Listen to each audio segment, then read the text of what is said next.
And then God created Garrett and Steve. And God saw that it was good. What's up, everybody in the house tonight? What's up? What's up? What's up, everybody in the house tonight? What's up? What's up? Yeah. What's up, everybody in the house tonight? What's up? What's up? What's up, everybody in the house tonight? What's up? What's up? What's up?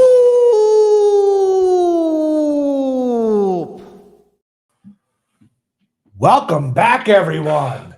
It's the Garrett and Steve show, live from Staten Island. Woohoo! Woohoo! I forgot about that song. I'll be honest. Oh, yeah? Yeah, I think the amount of alcohol I ingested over the weekend Oh, may my have God. blanked out part of my brain. I may have lost a lot of memories permanently, but yeah.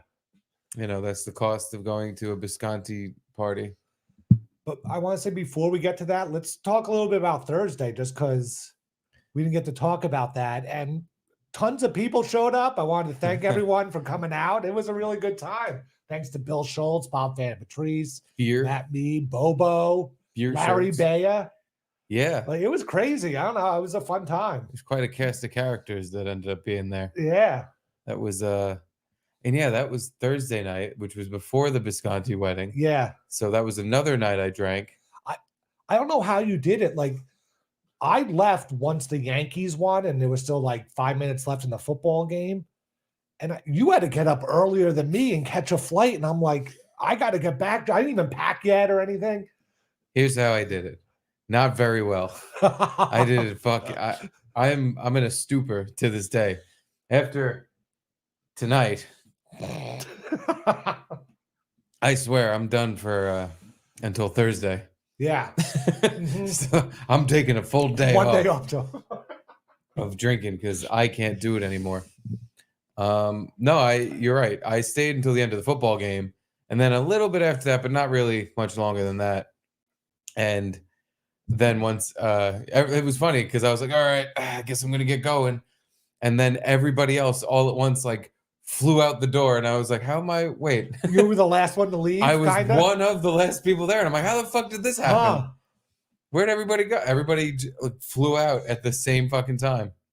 But I got home pretty late because I took an Uber here, and I feel like I had to pack because I didn't have everything ready because all the equipment was in my suitcase. Yep. So I had to take all the equipment out and put all my clothes in.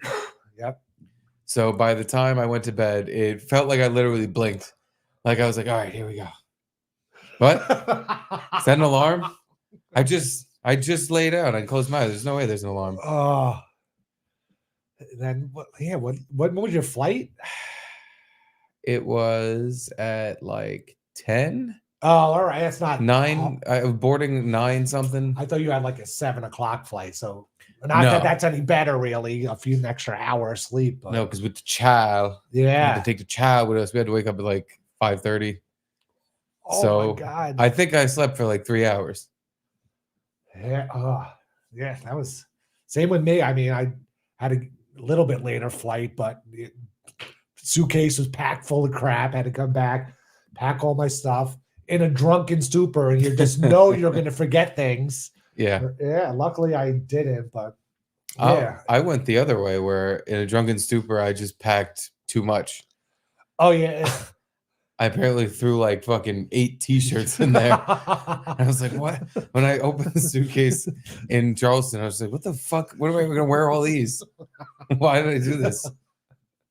You remembered the suit. Me too.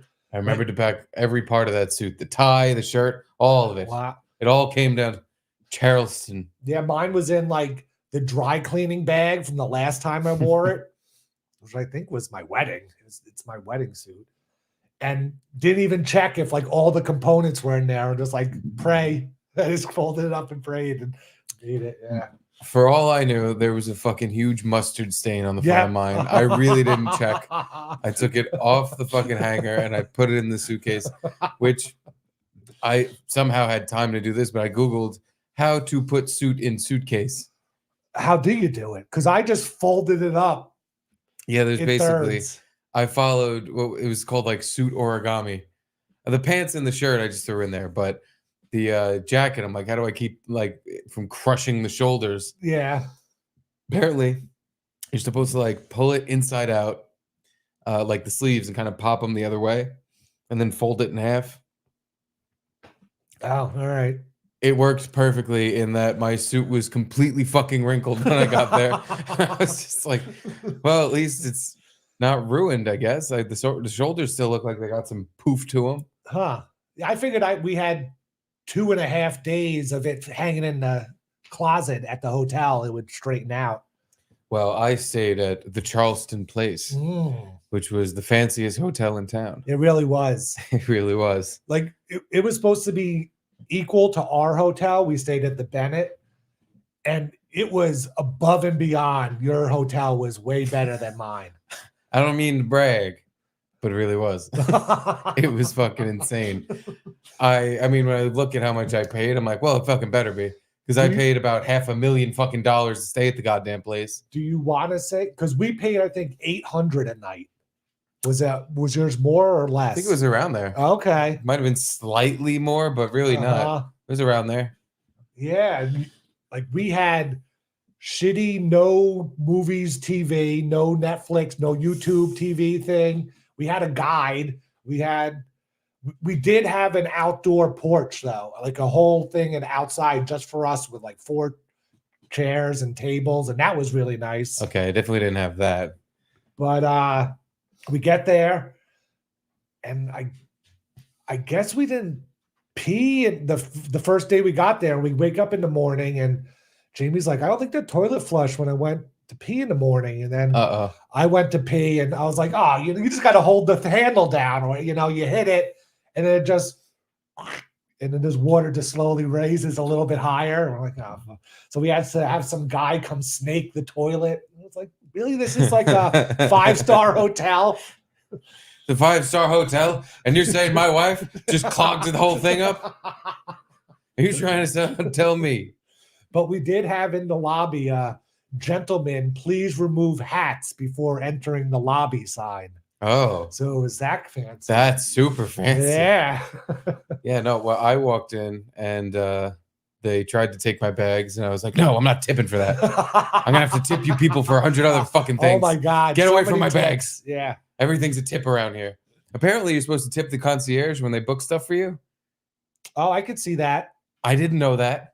I had this lady book 2 dinner reservations for me. And every time I walked by the concierge desk, she was like, hello, Mr. Conti. And I was like, hello, Margot. Nice As to see you. you're counting your dollars and symbols, licking and my fives. finger. Just, boy, good day to tip. What are you looking at? But like, I hear you though. You're paying $800 plus a night for the room. Yeah. Book my fucking thing. Book my reservation. While you suck my fucking dick. Yeah. For real. Yeah. I know. When the guy came to snake our toilet, Jamie's like, you have a 5? I'm like, you're not tipping the guy for they had a clogged toilet. That was a little pooper's remorse. Just give him some 5. Give him a 5. No, they didn't have an ice machine that you could access. So Jamie loves her ice with her drinks. So we had to constantly tip guys just to bring up a bucket of ice. Yeah, it was annoying. I hate that shit. Yeah, no complaints. I have 0. The place was as advertised. Yeah. It was fucking huge. Huge. And every square inch of it was the fanciest building I've ever fucking been in. Yeah. I wish I took a video of me just walking around the inside of the hotel, because like it was like marble floors. Marble floors. You walk in, it smelled like flowers, but not in like a super strong, annoying way. There was the double staircase that went up to the second floor that looked just majestic. Yeah. There was the thoroughbred club. As soon as you walk in, if you're like waiting to check in or something, you can go in. It's leather couches. Oh yeah, but did you get sparkling wine when you checked in? They offered it, and I said no. I could have gotten champagne. I think they offered. Yeah. But I said no, thank you. I'm saving room for the Charleston Crab Shack. Wow, you passed up alcohol? No, that's. Yeah, I just wanted to get up to the room and fucking. We had early check-in, but then when we got there, the room still wasn't ready yet. Ooh. So So we had two glasses of champagne, which is fine. We got there early and our room was still ready. Yeah, you guys got there earlier than us because your flight was Yeah. earlier. Yeah. Still. Fuck. There was only one thing that I wouldn't say it bothered me, but it was You noticed it? Or like noticed it and it kind of, was uncomfortable. But first, before I whine, let me just show everyone the view from my balcony. Now, I didn't have a 4-person patio like you, actually. That was the one thing that definitely wasn't as fancy, is this balcony, which you pop through it, and you just, direct view of the street below. Yeah, I mean, that's all you really need. It's all I needed to smoke. Yeah.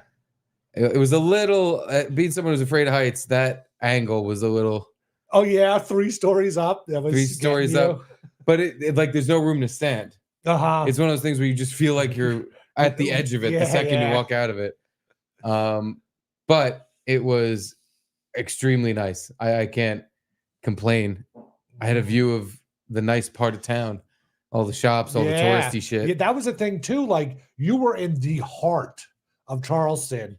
We were like a 10-15 minute walk from you, and it was still like Charleston and on King Street, which is the main street. But you were just like by everything. Like whenever we wanted to go somewhere, we had to kind of walk by you, and then that's where all the stuff was. Yeah. Everything goes through me in Charleston. It's my town. Now, what video do I have here? This is the view at night. Okay, yeah, this is just what it looked like at night. So, not too spooky, kind of nice. Yeah. There's like that old theater over there. It was like the Riviera or something. There's like a tower, church. There's nothing really going on in the building across the street. And there's, just the view of everything at night. Great time at night after drinking all night, have a smoke. Saved a couple cigarettes from the cigarette bowl that was at the wedding. Went on the balcony in the middle of the night, smoked them. And totally wasn't scared or freaked out of anything at all. Oh, good. Yep. There was nothing to report on because why would I be freaked out or scared and be like, man, I got to go inside in a nice hotel on a balcony? Why would I? Maybe it was this view that freaked me out a little bit. Where's the video? I have it here. How do I start it? There so we were like, oh, we're in the same room in the same hotel as Gino. Dude, look at this shit. Oh, he's playing. Here we go. So right across the way, there was this abandoned office building, or it looked abandoned, and one light in it kept going on and off every like 10, 15 seconds. Look at that shit. What the fuck? It was like a fucking horror movie.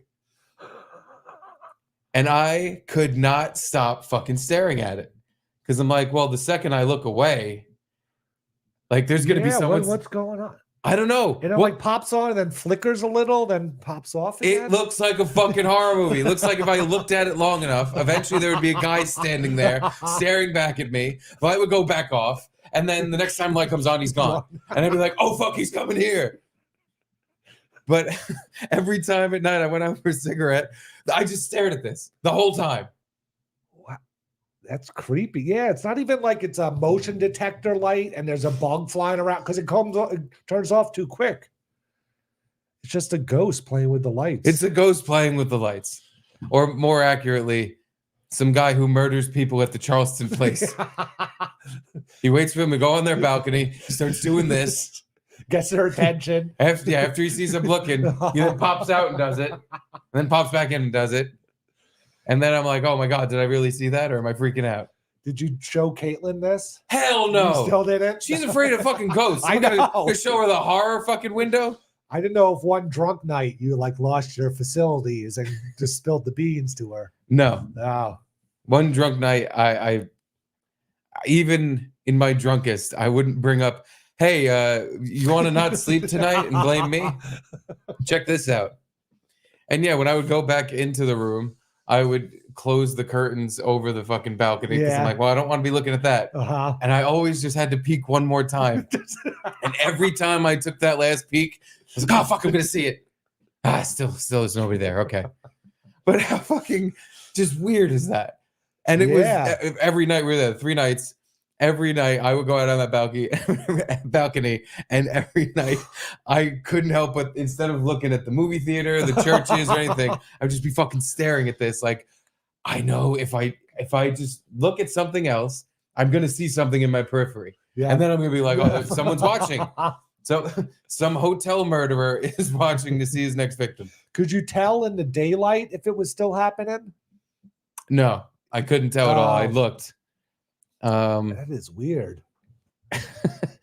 Luckily, I made it out alive. I didn't get murdered by the fucking Charleston burglar.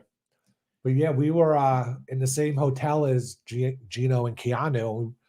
Our whole plan was like, oh, we could have a few people over in our courtyard and hang out and have some drinks, and did none of that. We like ate room service out there for 2 breakfasts because we got like breakfast credits. Credits. It was nice, but we ended up drinking in our courtyard. Oh yeah, that's right. Yeah, with the fake grass, it's AstroTurf. Yeah, I'm sorry, I'm a fan of AstroTurf. I think it's better. It's springier, nicer on the feet. Yeah, that's true. I think I got some pictures from that. Oh, nope. I just have the cigarette bowl and drunk Jimmy. But I can find them. But yeah, no, the city itself was. I asked Caitlin, I was like, all right, so I got to tell Garrett, we're either moving to Dallas or Charleston. I'd rather Charleston. I'd rather Charleston. Yeah. It was so fucking nice there. I don't necessarily think we could afford it. No. But if we could, I would happily move down there. The fucking, as we were leaving, one of the very friendly Uber drivers was... No, both ways. We got like older black guy who was just kind of funny. Oh, and yeah, I was saying like, yeah, it's nice being in a place where people actually give a shit about where they live and they don't actively try to destroy it. Yeah, there's not fucking garbage everywhere and bums shitting on the ground. There's this like a nice place. I couldn't find. I didn't see litter, garbage, not trash. One piece of litter. I think I saw one bum on a pier. But it might have just been some guy relaxing, honestly. But he was laying on a park bench, so I'm like, that's a bum. Yeah, when I was going to meet you at the meeting and market bar, I'm walking, and the bar is directly to my right, and they're playing like football games.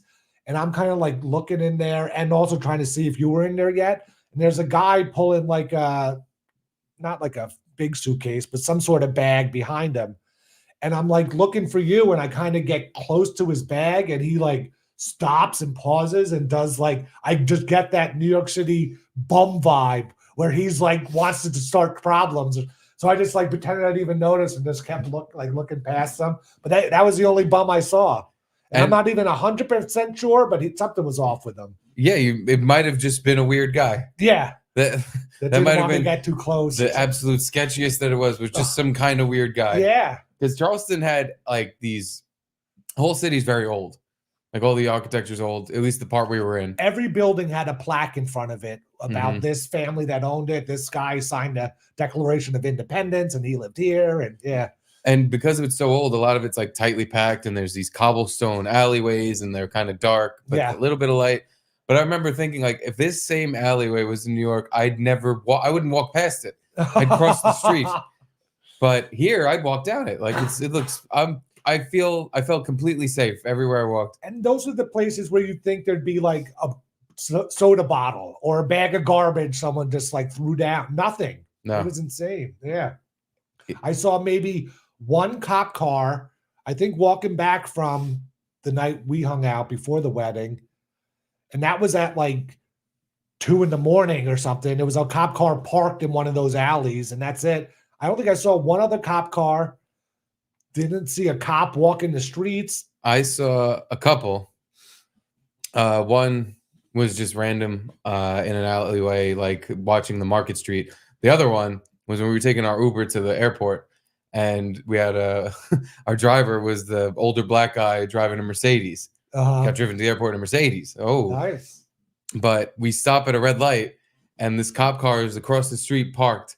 and there's this white woman cop who just kind of short, like round face, and I see her even with her sunglasses on, just staring at the driver of my car, and I can read her, I can hear her thoughts of what the fuck is that black son of a bitch doing behind the wheel of that Mercedes?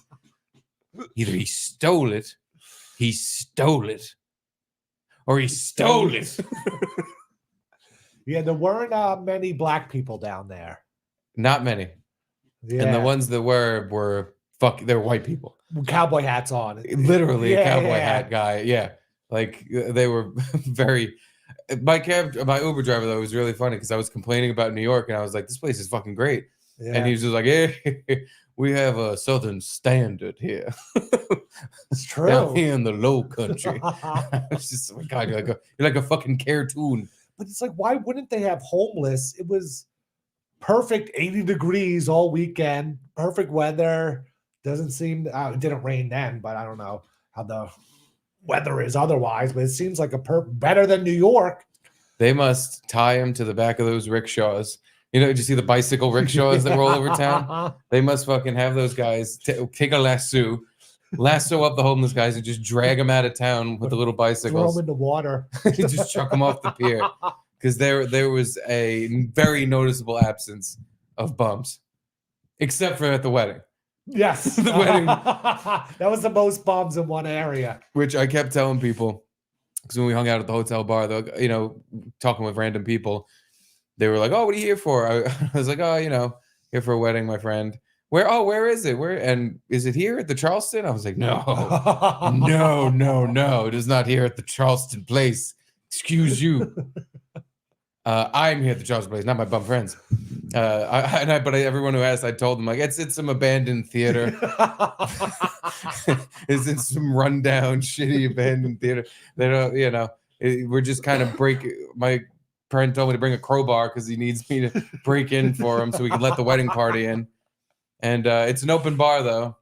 Gino got a milk crate and he put a bottle of Jameson on it. I wish. Oh, that was the craziest thing about this wedding is that open bar had whatever you wanted except fucking Jameson. It had everything else. Yeah. Like how did They this... had like Doers and Maker's Mark and maybe another bourbon or I don't know.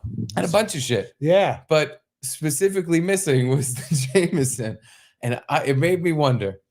First of all, it had to be an oversight by old fucking Bisconte.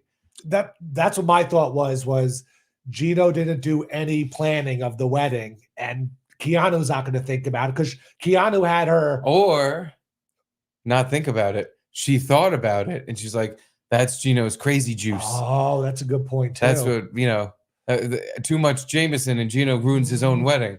Maybe we leave the Jameson out of the wedding, and he could drink something else.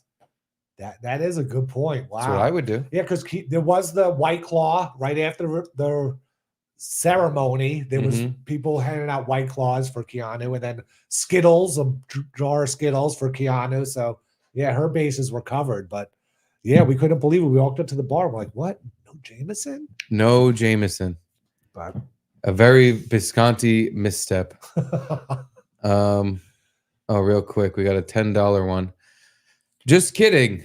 Does Garrett tuck his suit jacket in his pants to keep his belly warm? speaking of, Beverly. it's finally tucking your shirt weather. I had to tuck in my shirt today. God, no, you didn't. You don't have to do that. That is not something you have to do.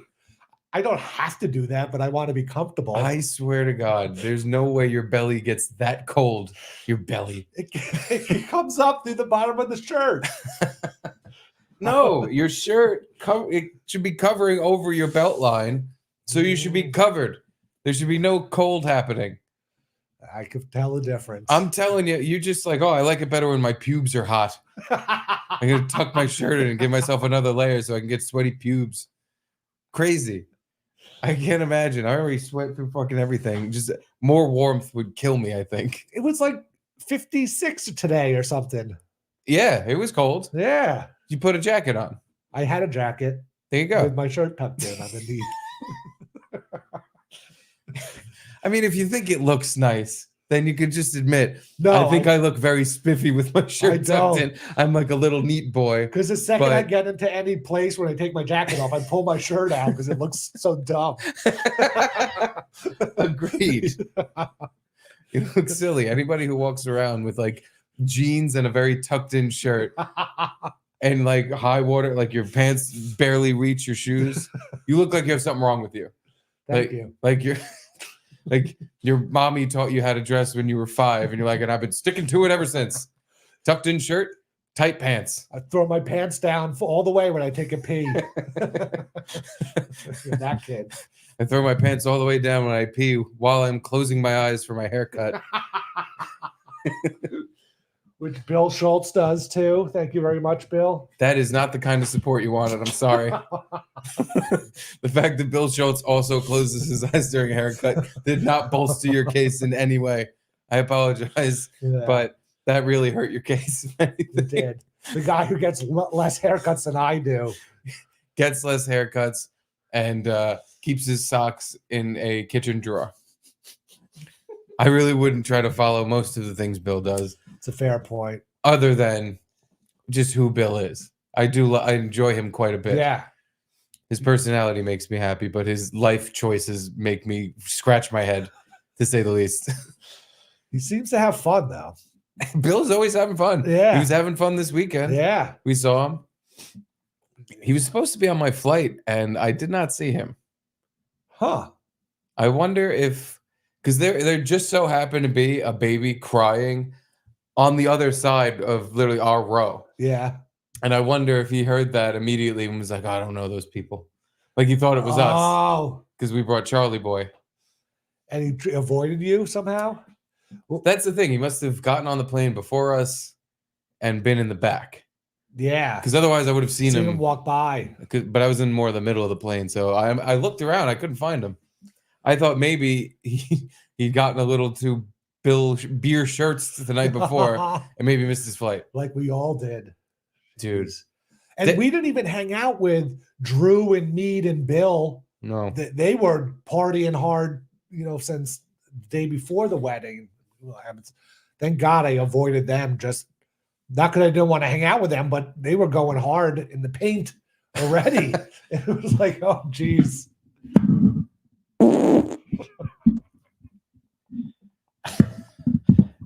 My body's still recovering from all the. Oh, Ooh, that was a stink.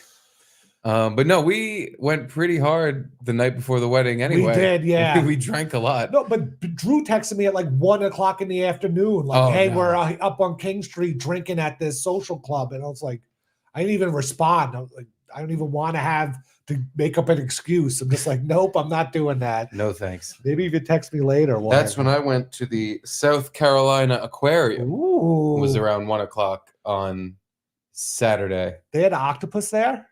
No, they didn't. They didn't. At least if they did, I didn't fucking see it. Oh, They had a dead turtle. fun. Like they're in the middle of the aquarium. There was the huge tank with like all the big fish swimming in it. The like stingrays, manta rays, whatever they are, and like the big tuna looking things. And there was one turtle that was pretty fucking big. It was like, I don't know, almost 4 feet Jesus. long and 3 feet wide. And it was just laying on the bottom of the tank. And there was this little like shelf where you could like put a kid basically in front of the tank. So I popped Charlie in front of it. I set him down. And we started taking pictures of him in front of this giant tank, and he's smiling. It's like the greatest pictures ever. Except while we're taking the pictures and the videos, I noticed like, damn, that turtle ain't moving. I thought he was just resting. Was there any info on this turtle, like how old it was, or I what they read got? one thing.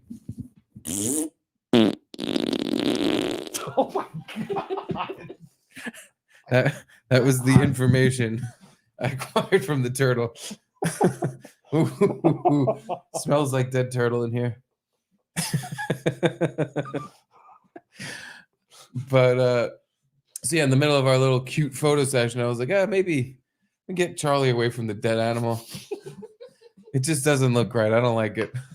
Yeah, turtles can't breathe underwater? It sounds like a dumb question, right? They have to surface every once in a while. I think so. I think they can go for a really long time. Yeah. Like literally hours, some of them. Oh, but wow. Okay. They do eventually need some air. And dude, this thing was just at the bottom at this like downward angle, just laying there. Was his head out? Head was out. You could see its face perfectly. Eyes were not blinking, but they were like half closed and looked kind of gray. And I was just like, God damn it. Those were some good pictures too. I don't know, but I'm can't. Those are terrible pictures now. It's just all these fish and a dead turtle. And of course, Charlie's right in front of the dead turtle. So I pick him up and walk away. And Caitlin comes over a minute later, like, okay, he moved. I was like, honestly, good. I think it's bad juju to take pictures in front of fucking Dead animals, yeah. ocean roadkill. But yeah, the aquarium, another part of Charleston, super nice. Was it Completely. I mean, I took a picture or a video of the pier. Nothing funny there. It was just nice. But yeah, no, that's what I did during the day on Saturday. But Friday, Saturday, Sunday, and Thursday night when we were offside, I had quite a few drinks. Same. I don't really know how I'm alive because I don't drink this much. Yeah, me too. Yeah, we got in. Well, Thursday we're drinking at offside, and then got in Friday and went to a happy hour oyster place, and they had like oyster something Negronis. Oyster Negronis. I think it was just like named after, the name was like Darling's Oysters House or something. So it had nothing to do with oysters. It was just like the name of it. Maybe it was like Oyster House Negroni or yeah, I had two of those. And I don't know, they must have been strong. We got back to the room and I was like getting the spins almost. And I was like, oh God. But then yeah, went out later that night, had some more drinks. Well, this is outside the aquarium. Yeah. I mean, it was perfect weather the whole time. It was insane. I can't believe you caught a cloud in the sky. It was really just like cloudless skies too. It was the best weather in a like hot place I've ever experienced because it wasn't that hot. It was just kind of, it was perfect. You could walk outside in nothing. It was like designed for humans. Yeah. Like cave people lived in this weather and thrived. Like at least usually down there, it's like you get mugged by the humidity. There was no humidity at all. Yeah, it was fun. It was a fun time. I'm trying to think of, I did a ghost tour. Stunk. It was horrible. Oh yeah. Tell me about, because you told me the other day about your tour guide who was. Yeah, Jamie thinks he was drunk, but I don't really think so. He just like had this, I don't know, he would walk us to these places like Dueling Alley. And it's like, this is where everyone used to duel until it was deemed illegal in like Doolies. 1890. So it was pretty late in that I thought that dueling was illegal. And then we're in this alley, Dueling Alley, and then not one story about dueling or a ghost or someone that might appear or anything. It was just like, he started giving us some like, put your head in this mind space where you're stolen from your country and you're put on a boat that you don't know and you've never even been on a boat before and they bring you to this new country and now you're here and you're out on this. I guess they also like brought the slaves to this dueling alley. So he's trying to give us this whole perspective about what it's like to be a slave. But we're on a ghost tour. I don't want these like realities in my, just have fun, tell fun stories. And then we would just walk to a graveyard and he'd be like, here in this crypt, some guy's son died. And the dad used to come and sit on this crypt. And you think about his son. All right, let's keep going. Wow. Yeah. Spooky. Uh-huh.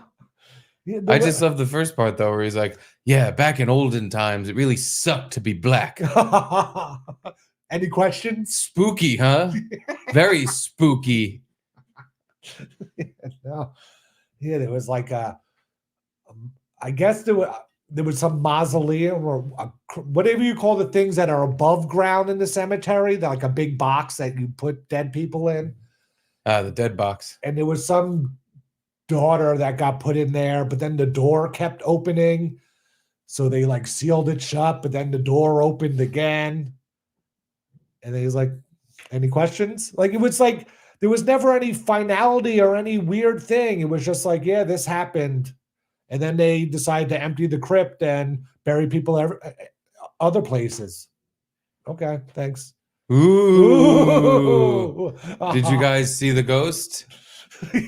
No. No, yeah, we don't usually see them And that was the worst part. because they're not real. So many people. That would be, by the way, I want to do. Here's what we do: we move down to Charleston, we start giving our own ghost tours, and we just walk people around, and we go from bar to bar, and I tell them why ghosts are bullshit. If No, you pay we go for to the balcony on your hotel. Wait, that's right. Hey, go to the balcony at the Charleston place, and I'll explain. Okay, ghosts are real, just but right here. And you see right across that way, that light is being controlled by a poltergeist. And it is here to fucking be perfect. It is here. There's one part of the whole city that's haunted, and it's just my balcony. I mean, they were making bank. We had like a 7:45 appointment, and they had to split the group up in at least 3 different 20 people tours that they had different tour guys going around. So that I don't know how much Jamie even paid to go on it, but Oh yeah, I was gonna say I'll do some math. That's like 60 people. What do you think it was? $40? probably more, right? Because it was 2 hours, $50. So what's that? 300 and $3,000 3,050 per 3,500 per hour per appointment or whatever. God, yeah. All you gotta do is make dumb shit up that's not even a ghost story. I wish he made stuff up. That was the thing. Like in his big finale story was about this guy Edgar that was abandoned, or his mom died and then his dad died when he was really young, and then he got adopted by some family down in Charleston, and he falls in love with like the richest guy in Charleston's daughter, and they're kind of like secretly hanging out, and she's sneaking out at night to be with him, and the dad follows her and like he has a suspicion that she's going out, so he sees her leave and he follows her, and they go to this Unitarian, is that a religion? Yeah. The Unitarian graveyard, and I guess they don't use grave markers in that graveyard, so there's just like bodies been buried, whatever. And he sees her and this Edgar guy hanging out. Edgar? Yeah. Was your teeth very dry? And by the way, not to interrupt, but Jim Norton did a ghost story show once, and he made up some story about a guy whose teeth were dry. wait, like on real TV? Yeah, on like Oh. Ghost Story, some ghost story show, like bullshit VH1 maybe. And he told some fake story about touring with Dice, and like the room he was in was haunted, and I think like the pool balls started moving around, and He you just just heard made it some up. guy going, "My teeth are dry." I wonder if I could find that. It was very funny. So yeah, the dad follows the daughter, sees her hanging out with this poor Edgar guy, and he's like, he doesn't confront them then, but he's like, I don't want you hanging out with him anymore. I'm sending you to boarding school. And then she goes off to boarding school, and this Edgar guy doesn't know, so he keeps going back to the graveyard to find her and never finds her. And that guy was Edgar Allan Poe. No. Oh my God. Edgar Allan Poe in Baltimore. Me too, but I guess he was in Charleston for a bit. I don't know. I couldn't tell. Oh God, I found the Jim whole Norton episode. I found the whole episode, but there's got to be just a chunk of it that's him. Can I?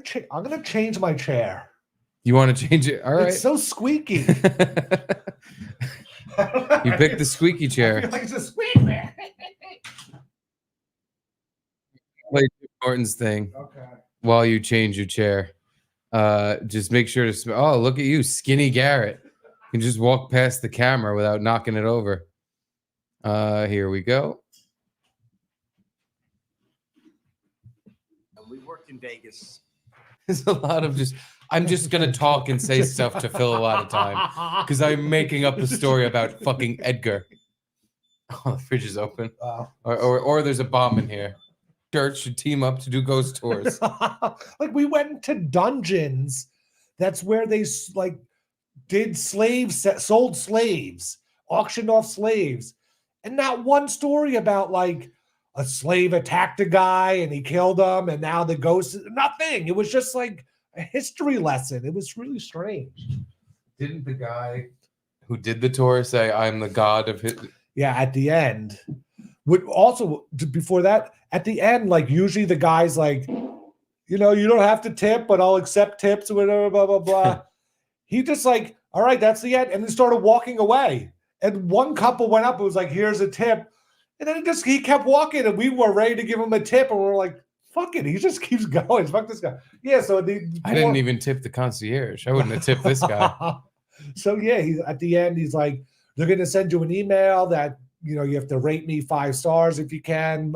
You know, I love all the good reviews, but you know, I'm such like a god at ghost tours that sometimes I like to read negative reviews to see where I can build up my repertoire or make myself better. And it was like, tell a good story, maybe once. I don't know. That's the worst strategy for getting reviews I've ever heard. Uh-huh. Be arrogant and brag about being a god and ask people to actually give you a bad review.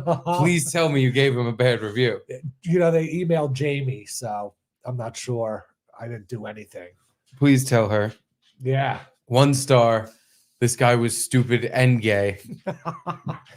And ghosts are fake. I used to be afraid of them. After this tour, I am convinced they're fake, and this guy is not a god. Anyway, back to the god of ghost storytelling. Jim Story Israel. Dice went into the suite that he gave him and started fucking around and probably scared the ever-loving shit out of him and was laughing. I'm dry. I need to hear that again. That was the fucking... Oh, wait a minute. Dog cam. Hold on. We got Edie. It's scratch o'clock. Get it, Edie. Atta girl. Yeah, fuck Fluff that bed shit up. That bed stinks. Fluff it up. Fluff it up. Yeah, girl. Yeah, you fluffing it up. You fluffing? Yeah, get all comfy. Taking a break? Okay. Perfect. Ah, that's a good girl. Got your head right off cam. Nice and comfy. Anyway, back to business. The business podcast. Your mouth is dry. So I look towards the window. Dry. Your mouth. Wait. I'm dry. I'm dry.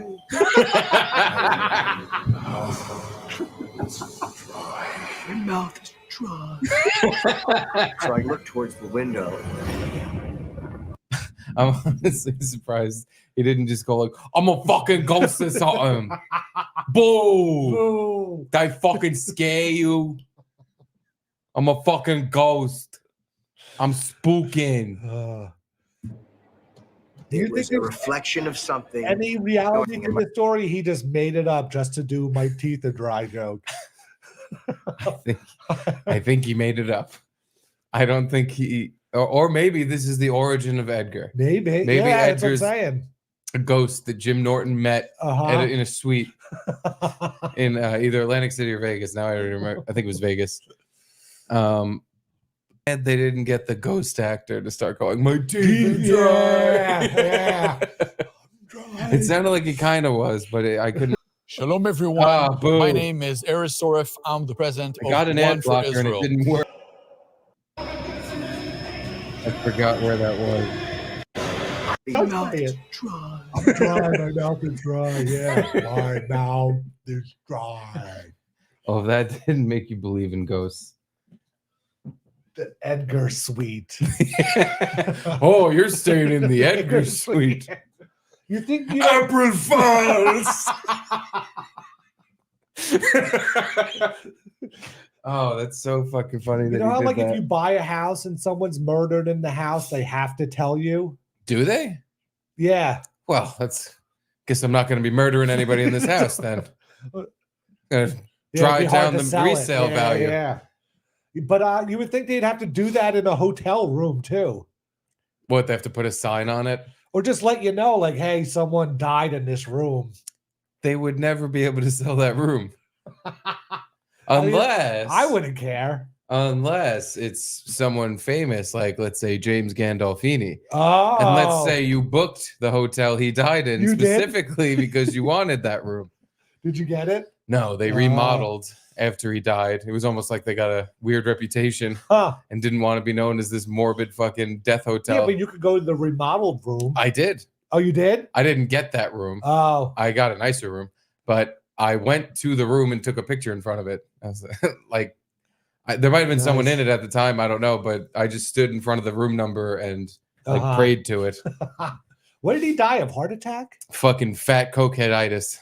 Coke, really? He was doing coke and he was fat as fuck and he was not taking care of himself.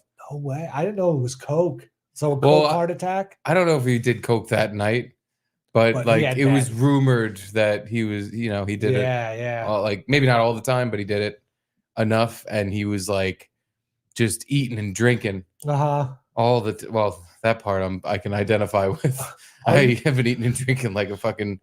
Are you like a little bit glad it happened like that so he didn't embarrass himself later on with like shitty movies? Or what, like movies he did afterward, were they pretty good or? They were not great. They were bad. You know what I'm saying? Like it's almost better Kurt Cobain died and he got all those songs out. Now he doesn't. That type of thinking. I always think of that picture of James Gandolfini standing around with SpongeBob. And I'm like, this is where. Oh, God. This is where he was heading. Although I think that picture was actually very old. But yeah, I watched a couple movies. There's like one called like Love and Cigarettes or something. That is a movie. I think that's the one he's in. The Mexican wasn't bad. But the Love and Cigarettes one was like a musical. And I watched it because he's in it. He's one of the main actors in it. And it wasn't very good. Yeah. I kind of liked it just because he was in it. But it was a weird fucking movie. At one point, he eats too much licorice and he shits his brains out and has to go to the hospital. Red or black? I think it was black. That's why he got in tummy trouble. But yeah, here's him with SpongeBob. Yeah. Sure. Oh, you want cold water?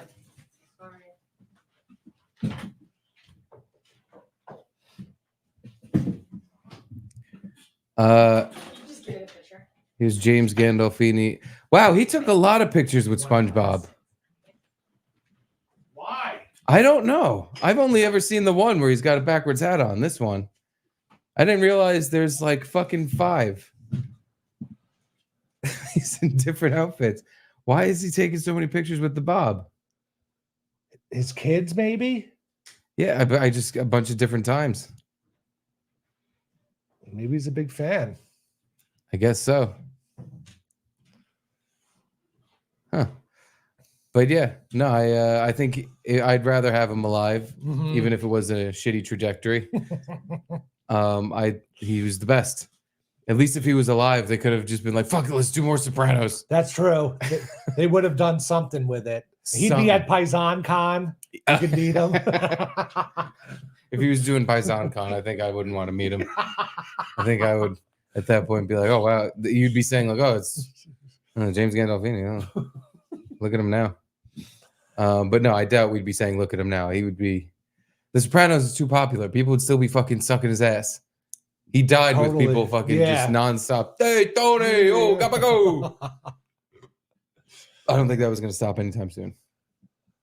But here, speaking of celebrity ghosts, back to the Gino wedding, because there's so much. We didn't even get to the wedding yet. There's so much to get to with the Gino wedding, as you all know.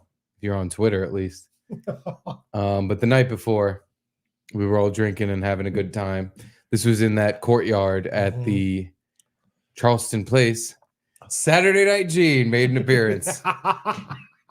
That's right. As he is known to do. He fucking fell asleep while we're all sitting around drinking. Yep. In his Chargers hoodie, jeans, and dress shoes. which I needed a picture of because I couldn't stop laughing at his Wait, no socks either? no socks, dress shoes, fucking Jeans. rubby dub maximum. Wow. The only time you see a setup like this is a homeless guy. Yeah. When they like from the the Goodwill bin, they get a random pair of dress shoes and they throw them on with their jeans with holes in the crotch. Wow. So in his defense, he'd had like the rehearsal dinner with Keanu's family. Yeah. Doesn't excuse the Charger hat and Charger shirt unless he changed out of that. I'm assuming he was wearing something else. Yeah. Yeah. And he changed into his Charger gear and kept the dress shoes on. Looked very spiffy. Unlike me. Yeah, he was gone by the time we met up. Yeah. No, he was fine. He just he wasn't too drunk or anything. He was definitely sauced up. Yeah. But he wasn't like falling over and slurring or anything. No, he wasn't like that. But he was just like he was ready to go home. Oh yeah, no. He way early on. Yeah. he fell asleep. And then me and you took a promotional photo for the show. Mm-hmm. And I had you stand on the turf while I stood one step up on the little like fountain thing, so that we were the same height. No, we're the same height, same girth. No, I'm shorter and fatter. I have the winning genetics, clearly. Yeah, there's me with one of my pre-cigarette bowl cigarettes. But look at that courtyard with the fountain behind it and all the nice trees and Marone, what a fancy place this is. That's what I was saying for 3 days straight. Oh, Marone, what a fancy place this is. It is. If I can't wait till I have money again so I can book something like that again. Because that was booked back when we had employment. Mm-hmm. Same. Yeah. Thank God. Like I paid for it too. Paid in full. Yeah. Yep. So it was kind of like a free vacation. Kind of like a free vacation. I paid a lot of motherfucking money for it. It wasn't free at all. And I have to say, directly after being fired for months, I was like, I think there's still time to cancel all this shit. I'm just going to have to say, Gene, I'm a bad friend with no job. I can't come to your wedding. It costs way too much for all the shit I paid for. Yeah. But I didn't do that. Barely anyone canceled on them. Like Bill made it, me made it, Drew made it. Luby was in Europe, so I guess that's kind of an excuse. I don't know if she booked a flight to Europe just to get out of the wedding. Maybe. Sounds like it. I don't know, but yeah. Other than that, it was like pretty good showing. There were like 130, 150 people at the wedding. The only one I can think of that didn't come is Steel Toe. Oh, that's right. Well, he was uninvited, right? He was uninvited. Yeah. And Chrissy did not make it. Chrissy didn't make it. Yeah. Chrissy Mayer, who I heard it was just she couldn't travel with the kid or something, which, is a young baby. It's not insane. Yeah. Yeah, that night in the courtyard was a lot of loud conversations about breastfeeding. Yeah. A lot of boob talk. A lot of boob talk. I wasn't that sauced up, so I wasn't yelling that much, but most everyone else was in the courtyard too at like 1 or 2 in the morning. People, yeah, when I breastfeeding or the kid sucks on the tit, blah, blah, blah. Yeah, hard to believe, but we were screaming while we were drunk very loudly. Is this? Oh, here's the video. What's that the video of? Caitlin just sent me the video of me at James Gandolfini's death hotel room. At least this was the number. When I Googled it, this is what came up, 449. And it turns out, like I said, that this was just a regular room. I booked myself this like huge suite. So I was like, wow, I stayed in a better hotel room than James Gandolfini died in. Look at me. I'm fancy boy.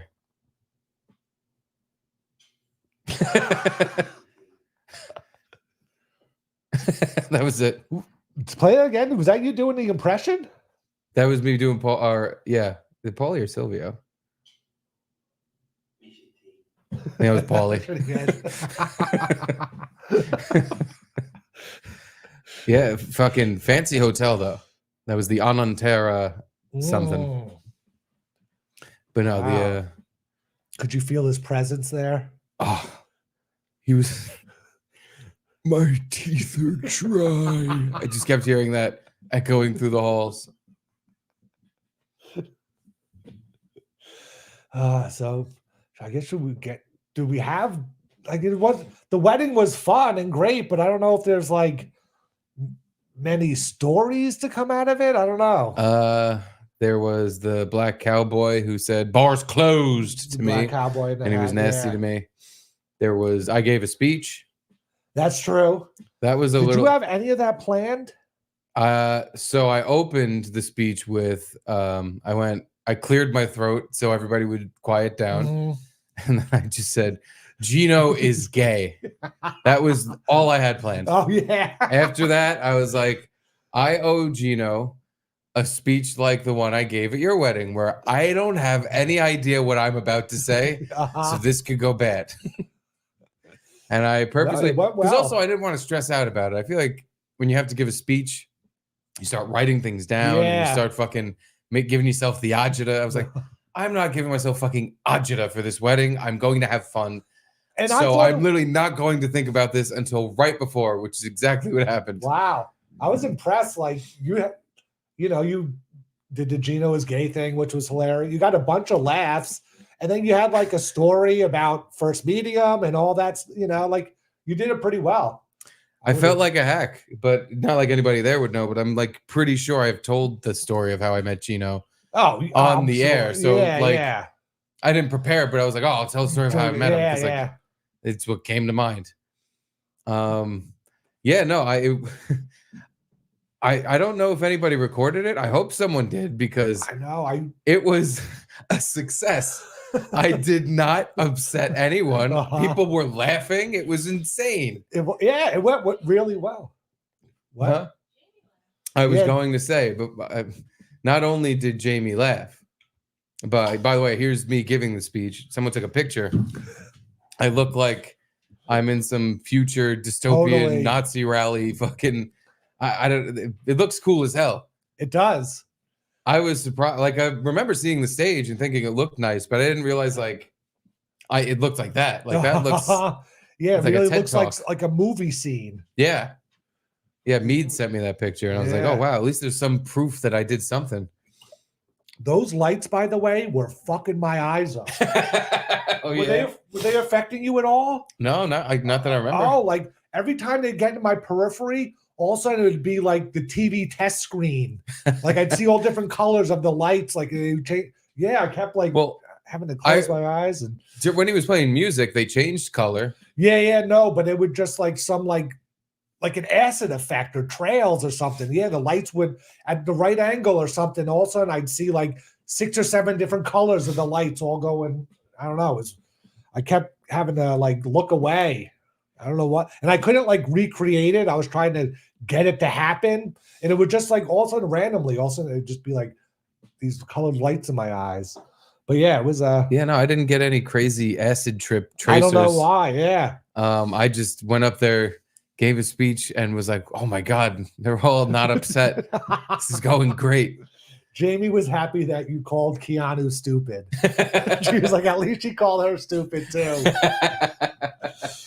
Well, that was the gold star. That was my crowning achievement. The best part about this whole speech thing is that I sat back down and I sat next to Jamie. Yeah. And she just turns to me and goes, that was really good. You did a good job. And I was like, yeah, that could not be higher praise. I literally someone who not only watched me give the worst wedding speech ever, but was the recipient of all the worst parts of it and cried because of it, said I did a good job. That is, wow. That was one of the proudest moments of my life. Yeah. I felt like I'd turned something around.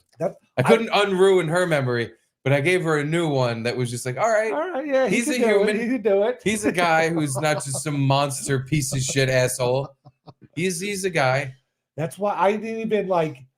It didn't even occur to me to record it. I don't know why, but like, it was like, oh God, how's Jamie going to take this? Because I thought it was going to be Steve's giving a speech at the end of the wedding, but no, it was like The father? It was father-in-law, the bride of honor. Max, babe. Max Loads. Yeah, it was Keanu's father, Max Tom Thompson, Loads, Max Loads, the brother, Keanu's brother. Yeah. I think her name was Amy, which was like the bridesmaid, I guess. The bridesmaid, yeah. So I was 5th. So people, by the way, were sick of hearing speeches. Which is why I said right in the beginning, I was like, this is going to be 2 seconds, guys. I've learned to not go long when you do these types of things because you're going to make the bride cry. So, yeah, I was like more. That's what I mean. I was more worried about like, oh God, does Jamie think we're like playing a joke on her? Or, like I didn't know warn her at all? No. Oh my God. No. That's gotta be. It's not like a subject I like to bring up in front of her. Like, I would never bring it up. Just a heads up. Steve's doing a speech. You know that guy that, Hey, and by the way, the reason he's doing the speech is because of how bad he fucked up at our thing. That's why they even want him to do this. And I was thinking it was going to be at the end of the wedding. So I was like, oh, maybe we'll be out of the room, and we'll just have to. Not that she definitely, enjoyed it and had a good time, but I was like, I couldn't tell how she was going to take it. It could go either way. At the end of the night, things are winding down, and you hear them calling me on the microphone. We're gonna like pick her up and be like, bees! There's bees! Yeah, we gotta get out. There's bees everywhere. Fire! I just hope she went to the bathroom or. Yeah, but it went. Her reaction to it went way better than I thought. Be like, don't you have to go to the bathroom? And then when she goes in, just hold the door shut. Oh, wait till he's fucking done. Can't have this asshole ruining 2 weddings for me. And so I didn't want to be sitting there like filming it, like, haha, Steve's getting you again, like me and him planned this against you. Oh, God, no. Because I was sitting right next to her. First of all, before I got called up, I kind of didn't know if it was actually happening. The entire time, I was like, well, they might be kind of kidding. Yeah, it's the name of me. And then they were like, and now Steven? They called you Steven. Knew that was me. I was like, I don't think this is another Steven making the 5th speech. I think this is where they threw me in to see me just sweat. But I knew, like, all right, all I got to do, go up there, be quick, try to be funny, but just get the fuck out of there. Yeah. Say something nice right at the end and just eject. That's what I did not do the last time. Yeah, you got people laughing. You told a nice story about them. You made fun of Gino. A lot. I made fun of him the whole time. I don't think I said an actual nice thing about him. I kept picking more and more things that were, he's a bum, he smells, he's a bum. I don't know why Keanu likes him. He's homeless. I don't know why she likes him. She must be a retard. Oh, that's right. I also I said I met Gino when I first started working at Compound Media, which is where me and him used to work together. We got laid off. Thanks, Anthony. Thanks, boss. Yeah. Thanks, boss. I didn't see his reaction to that, though. I couldn't really see anybody because I was just in front of Gino and Keanu. I could see them. I want to say it was like no reaction or little reaction. Yeah, I don't. Not that he like was mad or anything, but I figured he was gonna go do the Gino. Those guys didn't make me any money. I had to fire him. We're going, Missy. Now he's ruining this wedding for me. I feel just like Jamie.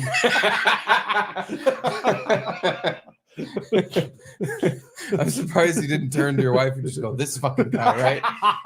That would have been hilarious. Every time with this guy. Why did they give him a microphone? But then, I wrapped up my speech with I love you guys or whatever. And I was like, whew. Did it. And then Gino was like, keep going. And for a second, I almost took the microphone back. Oh, no, I didn't hear that part. He said, keep going. And I was like, oh, should I take it back? And I might fuck up. You asked the crowd, should I do more? Oh, I guess. Yelling, no! I don't remember that at all. I yelled no a lot. Apparently, I asked the crowd, do you want more? And everyone said, no. You did it. But yeah, the DJ was like handing me the mic back, like, here you go, do more. And I was like, I gotta get out of here. No one's crying yet. I did it. And it probably was best that it was in the beginning because you didn't have hardly any drinks in you. I don't even know if you had one drink in you because Literally one. Because you were like taking care of Charlie at the time, and we had just sat down. That was the other thing. So it was me and Charlie boy. Caitlin was still getting ready, and the whole beginning of the ceremony was in the theater part. Yeah, you know, the abandoned shithole theater. It's picture a movie theater with stadium seating. You have a picture I think there are pictures Keanu posted. Oh, okay. Yeah, it's just like a regular movie theater. I don't remember seeing a movie screen. There was a movie screen. Oh, okay. It was here it is. Let me pull it up. Oh, you fucking piece of shit thing. Present this now. Go. So yeah, this was the room the actual wedding happened in. That's the movie screen. There was nothing on it. Oh yeah, just I remember those pictures. Yeah, but we were all in the theater style seating while they're getting married in the front. Me, you, Jamie, Charlie are all in like the third row. And Charlie was very good for the most part, but there were moments where he was like, I gotta go. He like wanted to get out of my lap and take off. He's like walking up the steps. He started going like, he was very active during the ceremony. Yeah. He kind of didn't stop moving, but he didn't make a lot of noise, so it was fun. But it was just funny, like the amount of tricks you were pulling out of your bag. You're like, here's stacking cups. No, look, here's Jamie's scarf. Oh my God, here's this octopusy thing. Here's what else did you pull out? Water cup. I thought there was one more thing. It was it the dinosaur car? Fuck. I gave him my phone at one point. Yeah. I gave him pretty much everything I had in that fucking bag because he would be quiet for a moment, especially when it started. And I was like, oh, I'm lucking out here. He's so focused on all the noise and shit happening up front with the ceremony. I'm like, this is gonna be fine. He's not. But then he was like, all right, I'm bored. Let's go, Dad. Come on. I want to run around. Like when people came down the aisle, people were like clapping for, everyone that came down, the best man, Keanu, blah, blah, blah. So when people were making noise, he wasn't making noise. But it was when things got a little too quiet and serene, he'd be like, nothing's going on. I'm going to make a little noise right now. Yep. And just like you, I don't want to say panicking, but just like, all right, I got to figure out something to do. Do this. It was kind of fun. I hope I did a good job because, like you said, he fucking waited till it was dead silent in there. He would just go, I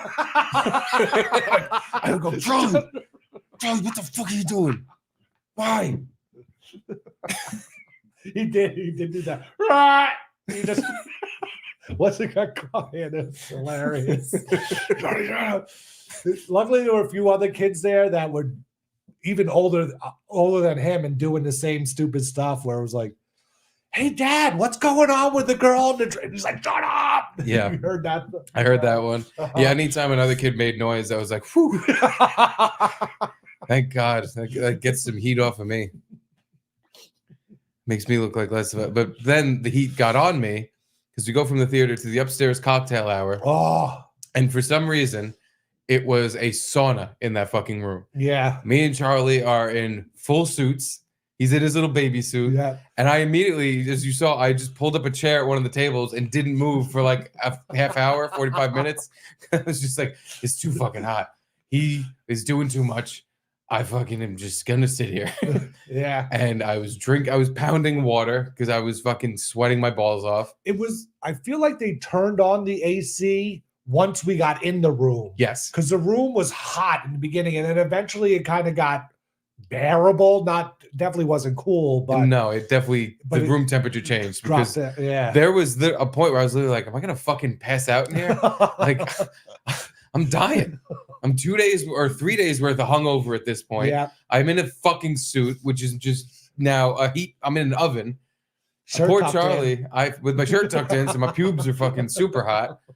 I took Charlie's jacket off, and I'm just like, come on, buddy, stick with me here. Because his face got all red, and he was just looking around like, oh, Dad, this is no good. I'm going to start being real cranky real soon. You got to do something. but he Yeah. made a friend with another kid, He did. with the photographer kid. This kid had some sort of like Fisher Price digital camera that would hung around his neck, and he was taking pictures of everyone. Yeah, the kid was like 5 or 6. Yeah. And he was, I found out, a member of the Loess family. Either Oh, some okay. cousin or something. I forget now. But yeah, he was like a nephew or some Loess family Yeah. member. But yeah, he just kept running up to Charlie with his little kid camera and taking pictures of him. And he also had like a stuffed squirrel or was a a cat. cat. And he would just keep putting on you and Charlie. Yeah. If it wasn't a member of the Loess family, I would say some pretty terrible things about what I was thinking in those moments. But because it was, I'll keep that to myself. But this kid I'll just say was very Aggressive. not shy Yeah. at fucking all. No. And was touching me, and I'm like, ooh, Charlie, take note of this. Touching and like just This is going up something to where you. if I ever fucking see you doing it, walking up to a stranger and touching them, I'm going to fucking punch you. But he'd take his camera and like, put it like right in your face and take a picture. And, Which thank God Charlie had the appropriate reaction, because he put it in Charlie's face and Charlie just grabbed it. oh yeah. He grabbed it like 3 times and tried to yank it off the kid's neck, and it was on his neck by like the string. Yeah. And the first couple times the kid freaked out, was like, "No, don't touch it, no!" Oh. And I was like, "Hey, listen, man. This is a baby. Yeah, you gotta deal with it. First of all, you're asking for this. Second, you could just pull it away. He's a baby. Like I know you're a kid too. I get it. It's fine. I'm not mad. But I was it's fine. talking to his mom and I was like, that must be kind of cool to have a young kid be so into like taking pictures. Like you could develop that with him. You know what I'm saying? Like Yeah. you find like he's really into it. Could be a pornographer someday. Yeah. But it must be hard to find like a thing kids are really into, unless maybe he was just into it that day and he got the camera. I don't know. That's walk down the toy aisle. You'll find something there into. Yeah. Charlie's not even old enough to have that shit yet, but if I walk him through, he'll start just grabbing at things. There'll if you've ever had any tech as a child, it gets destroyed. It gets fucking completely broken. It's a fad thing that lasts 2 days. Yeah, because when I was talking to his mom, she didn't seem to be like that into my whole idea of like, oh, you should nurture this thing that he likes. Because yeah, you're probably right. She probably just like, oh, we got it last week, and he already broke one or whatever. Yeah, we get him stuff all the time. He walks up to strangers and puts it on them. We try to buy him less stuff. No, but she was very nice. She was a very nice woman. The kid was really nice. I just thought it was funny. Yeah, that he was just not shy at all for a kid that age and was just walking, touching me, touching Charlie. I'm just like, who the fuck are you? Who are you? And someone even asked me, like, oh, do you know that kid? I was like, I have no idea who that is. He seems to know me, I think. He's acting like he knows me very well. Was Frank Loess there? I think so. Oh, I didn't. I think so. And I think that's the person. After the wedding, when we went across the street to the AC, I was getting shots with Gino, which this place was like a college kid bar. And when they gave you went into the AC? Oh, yeah. Oh. Yeah, you were still in the bar that closed, but then let us have one Yeah. drink. I went to the AC already and was having shots because I wanted to watch the Giant game. And they gave us shots in rocks glasses and just like almost filled the whole fucking thing up. It wasn't a shot. Wow. It was like just a drink. Oh. And I chugged the whole thing and puked a little up back in my mouth because I was just like, oh my God, that's too much. And also, again, this was day 3 of the fucking hangover. And I'm like, I don't even want to drink anymore. Like, I know. you get to a point where you're drinking and there's no Nothing good buzz changes. happening. You just feel like you're getting kind of tired and pissy, but you don't feel like a fun buzz happening. You're just like, I was in a bad mood. That's why the AC, after talking to Gino for a little bit, I just Irish goodbye and walked out, saw you. We almost went to another bar, forgot my wallet in the hotel, and they wouldn't let me in because I didn't have an ID. That's right. And this sweet You're like, young, I have a picture of my ID. And he's like, no, that doesn't count. like, I'm 33, you fucking dick. But I guess I just look so sweet and young. Yeah, He didn't want to let me in. He knew I was underage. But no, yeah, That was so the point. Gino. Why I even brought that up? Gino was, after we took the shot, standing next to who I think was Frank Loess. Oh. And okay. Loess is just going off saying, "Oh, Gino, this and that. Oh, this guy at the wedding. Oh, and this." And Gino is slightly in front of him, mouthing to me, "I fucking hate this guy. I fucking hate this guy. I fucking oh, dude, just over and over. I fucking hate this guy." Oh no! I was dying. And this fucking Frank Lodes, none the wiser, just kept rambling on and on about whatever he was talking about. And I'm crying laughing, and he didn't pick up on it at all. Like, I don't think he was being funny. As he's talking to you, you're just dying laughing. Just Gino, who I feel like he's not often like that. Like, no, he doesn't get that way about most doesn't people. get mean about Oh, here we go. From the horse's ass himself. Oh shit, Mr. Bum Wedding. Hello.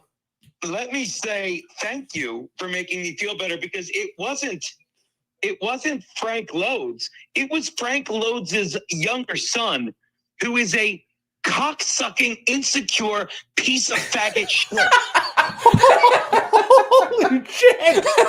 Wow. I mean, just Steve, you saw me. Like, it's my wedding. That was a great time. It was a great speech.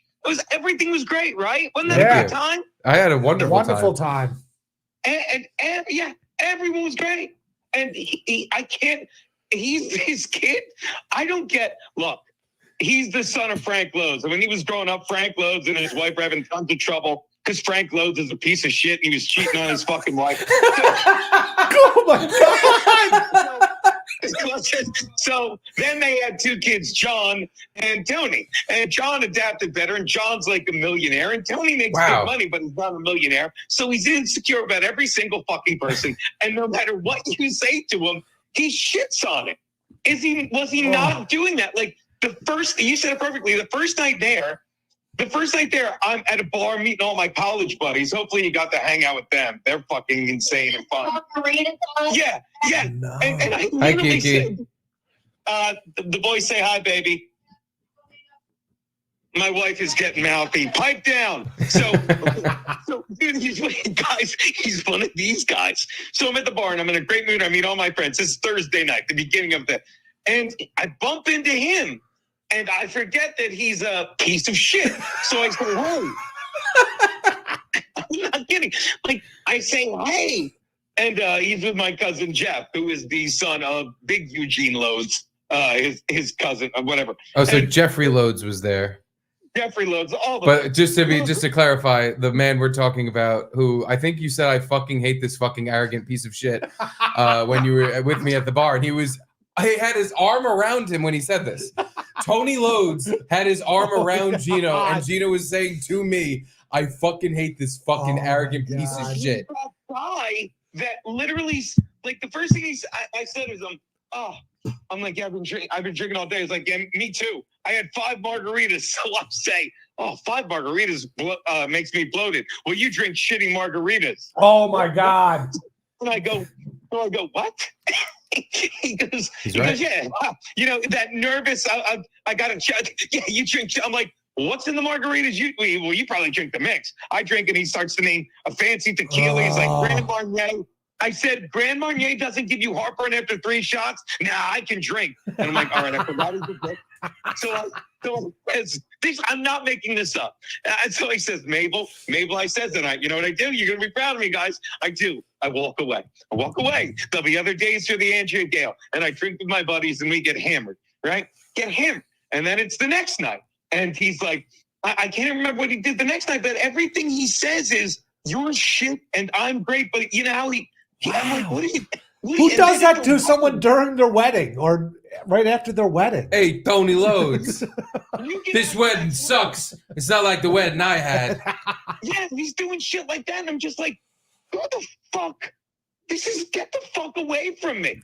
And then he's like, and then he says something, I feel bad. I'm like, I'll just let it go. And then he's there at AC because he's got it. And I'm just looking at you and you see my face. And now you're all caught up. And I'm like, I fucking hate this piece of shit. How many times can I be nice to you before I have to say to you, I get it, you're a piece of shit. I get it. Your dad did a number on you because he never loved your mom, and now you're trying to fucking make up for it with the way you live in your fucking life. And I'm just talking about you and your fucked up family at my fucking wedding, and you want to make it about you, you little fucking faggot. Oh my God. I had this conversation, I swear to you, with fucking how great was Max Loads? Wasn't he? And by the way, Man of the hour. In the chat, there were many yo loads yelled during the show. But I yelled a lot of them. I was talking to Pete. It was so nice. Sunday morning, we're just hungover, and Pete comes to pick up my suit. We're sitting in the lobby drinking coffee. He's like, you know, like, you'll appreciate this because, you know. And how great was Keanu's dad's speech? Because he literally goes, I don't see how these two are brothers. Didn't he say that? He's like, Yes. He goes, this guy. But he goes, didn't he say like Max Loads is a special guy, but so is Gino? He made some sort of like Gino's special joke. They're special together under the pink blanket. I will be the first to admit that I'm that guy saying like, why do we have 5 speeches? I don't. But every one of those speeches were great. I texted you today, Steve, didn't I? I'm like, yes, you crushed it. Oh, but I'm sitting here having coffee with Max Loads, and he says to me, you basically called Tony a piece of shit last night. I'm like, good. Good. Oh, that's what I wanted to ask you. You have to ask Max Loads a question for me. Well, of course. And get back to me as soon as convenient. So, okay. Caitlin said she was sitting at the table while I was outside at the cigarette bowl with a beer shirts. Beer. By the way, speaking of genuine bum behavior, did he just empty the bowl into his blazer when he left at the end of the night? I think he must have. We were laughing. And by the way, it's kudos. Oh, Steve got some cigarettes in the bowl. Now, what would you like me to ask my Keanu's Loads-in-law? So I want you to ask the Loads-in-law. So at one point, he walks over to our table, which had Anthony, me, Garrett, Drew, Dombrowski, beer shirts, Charlie. Yeah. He walks over. I'm not there. And he's like coming over to like say hi to everyone. Everyone's on their phone. No one's really paying attention to him. And he opens his mouth like he's going to say something, but nobody's paying attention to him. So he is right behind Anthony and looks at Anthony's looking at his phone. Uh-huh. Max Loads looks at Anthony's phone, starts staring at it like intently, and then like makes a face and goes like, oh, and like walks away. Huh. And I would like to know what Max Loads saw on Anthony's phone that made him react that way. I will look into that. I will text him right now and send you a screenshot so it could be like a reveal if he gets back to me. Please, that is all I would like. That would make me very happy to find out what he saw. That literally it stopped him from saying hi to anyone at the table because after he saw it, he made a face and just walked away. Huh. He didn't talk to anyone after that at our table. And by the way, before I put the wife on, she wanted to say something. Wait, who? I didn't see the camera. By the way, Tyrone is a gorgeous little. Oh, it was Tommy. Okay, he was the ring bearer. Yeah. Yes. Okay. Yes, he was the ring bearer guy. Although all they did was walk down and hug me and walk away.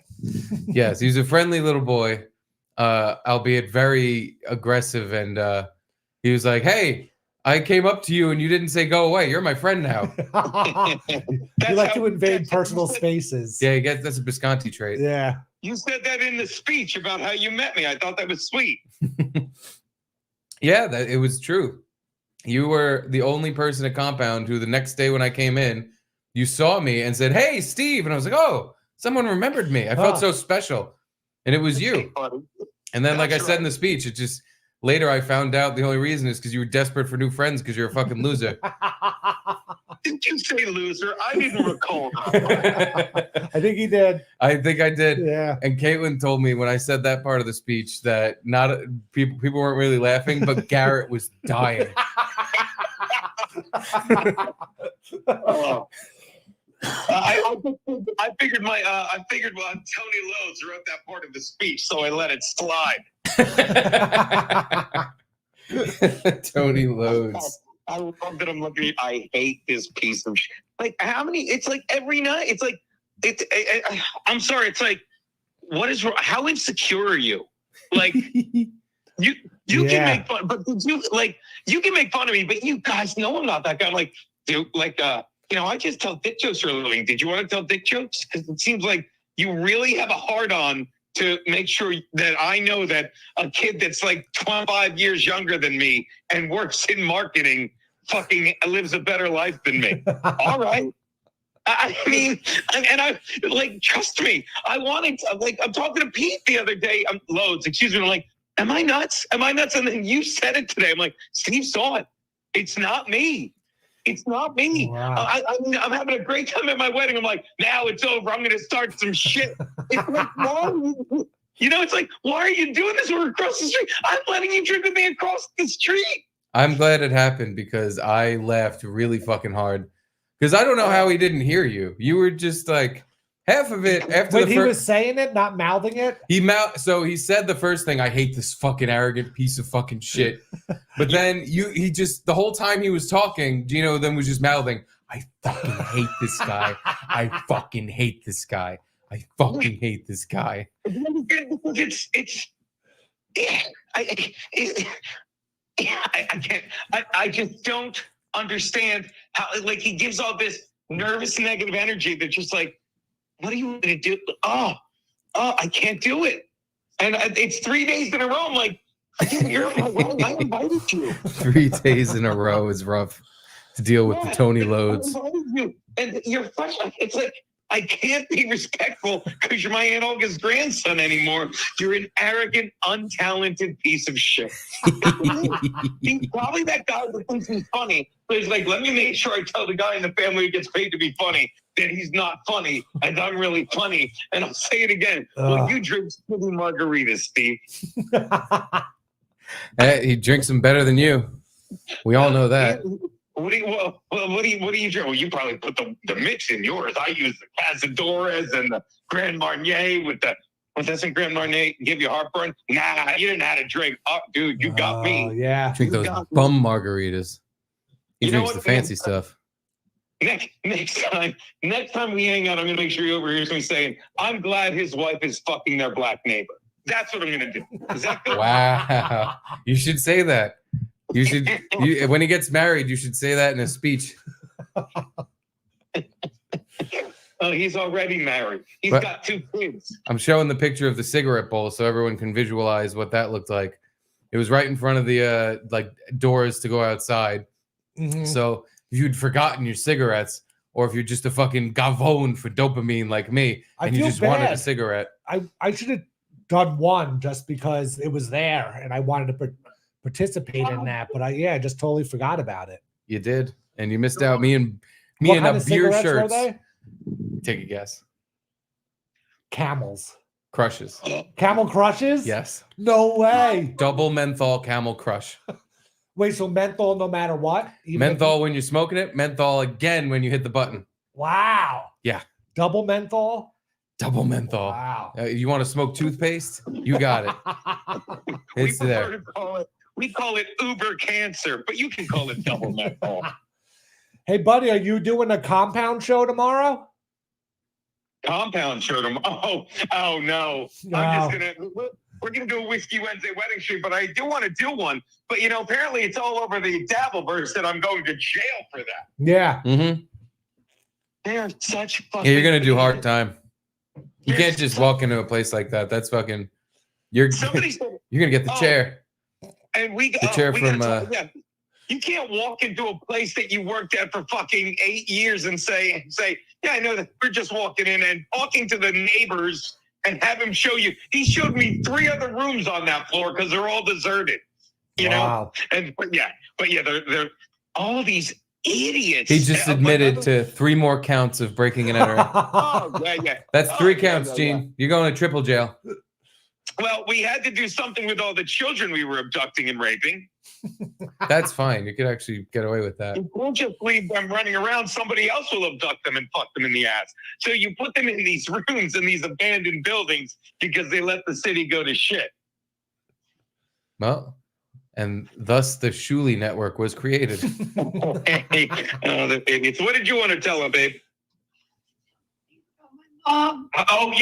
When he couldn't get it. Hey, that's why I called. Anyway, Hi, Steve. Hi, Garrett. Can you tell me I'm taking the pool of cigarettes? Hey, Keanu. Is this RFK Jr.? Are you? Don't always die from tobacco. Is your mouth dry? My mouth is dry. Yeah, God. I have no voice left. Number one, ACs. I said that because everybody's a bunch of, the DJ said, where's the after party? I said, tell them to go to ACs. I went there before, and I knew that the shots were as big as, an entire glass. It was a Right before fucking the wedding, punch I took bowl. one giant shot of whiskey, and I went, okay, I'm going to die. That's probably why I said the F word during the ceremony. Yeah, Anthony brought that up to me. He was like, of course Keanu said the fuck bomb during her ceremony. I can't believe I did it. I didn't realize that y'all could hear me. I didn't know that they put a mic in Gino's pocket. When I saw it, I'm like, I don't shut the fuck up the whole time. You were definitely making noises and sounded like you were like about to cry a bunch of times. It was nice. Yeah, you were making noises. You were like, They told me that they could hear me. They heard I blacked out. Not that I was drunk. Well, maybe I was a little drunk from AC, but the fucking the mic. They put a mic in his pocket. I thought that I was whispering. No, I wasn't at all. So anyway. My poor young son heard the profanity. I had to cover his ears. I love little Tyrone, and I don't think he cared. I think he probably loved it. He had a blast. I hope his first word is fuck if he's speaking. Anyway, I have to tell you a funny story. My mom tried to help you out, Steve. Oh, yeah. Really? My mom, so do you guys remember when we were talking about sled at Charleston? Yes. You accused me of being a narc? Yeah, because I'm going, Garrett, you're a fucking narc. What are you, a member of SLED? So SLED, by the way, wasn't that like the Charleston, South Carolina Law Enforcement Department? It was the people that would go into bars and like supermarkets, like you said, and try to bust people selling alcohol to underage people. But it wasn't even that. It was they would catch someone underage drinking and then be like, if you don't want a ticket, you be the narc and go in a place and order a drink with a fake ID, and then we'll bust these guys. Yeah. You want to be in jail or on a sled? Yeah, they're like, here, kid, if you want to get out of your ticket, take this Hawaii ID and go try and buy a drink in that bar. So I accused Garrett of being a slut member. I don't remember quite why. I had a few drinks in me. But so the bouncer at Juanita's, where you were trying to get in, Steve, is a member of SLED.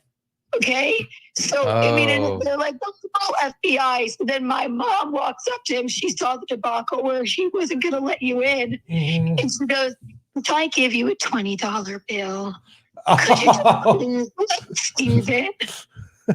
Maybe we can handle this another way. My mouth is dry. Exactly.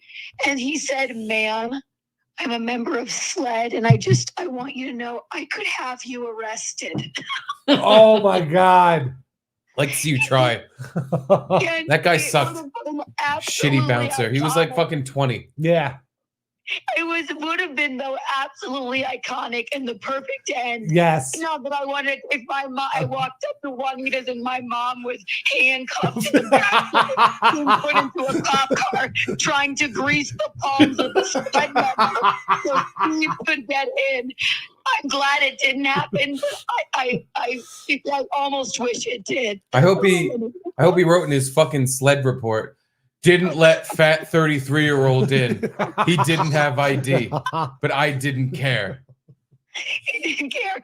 He said he would have my mom arrested. She did. She was like, I'll just give you a 20. Would you let Steve in? He was like, "Ma'am, I could have you arrested." Oh, God. I want you to know, you were very popular at the wedding. Nikki and Tom, my brother, they all had the nicest things to say about you. Oh, great. nice.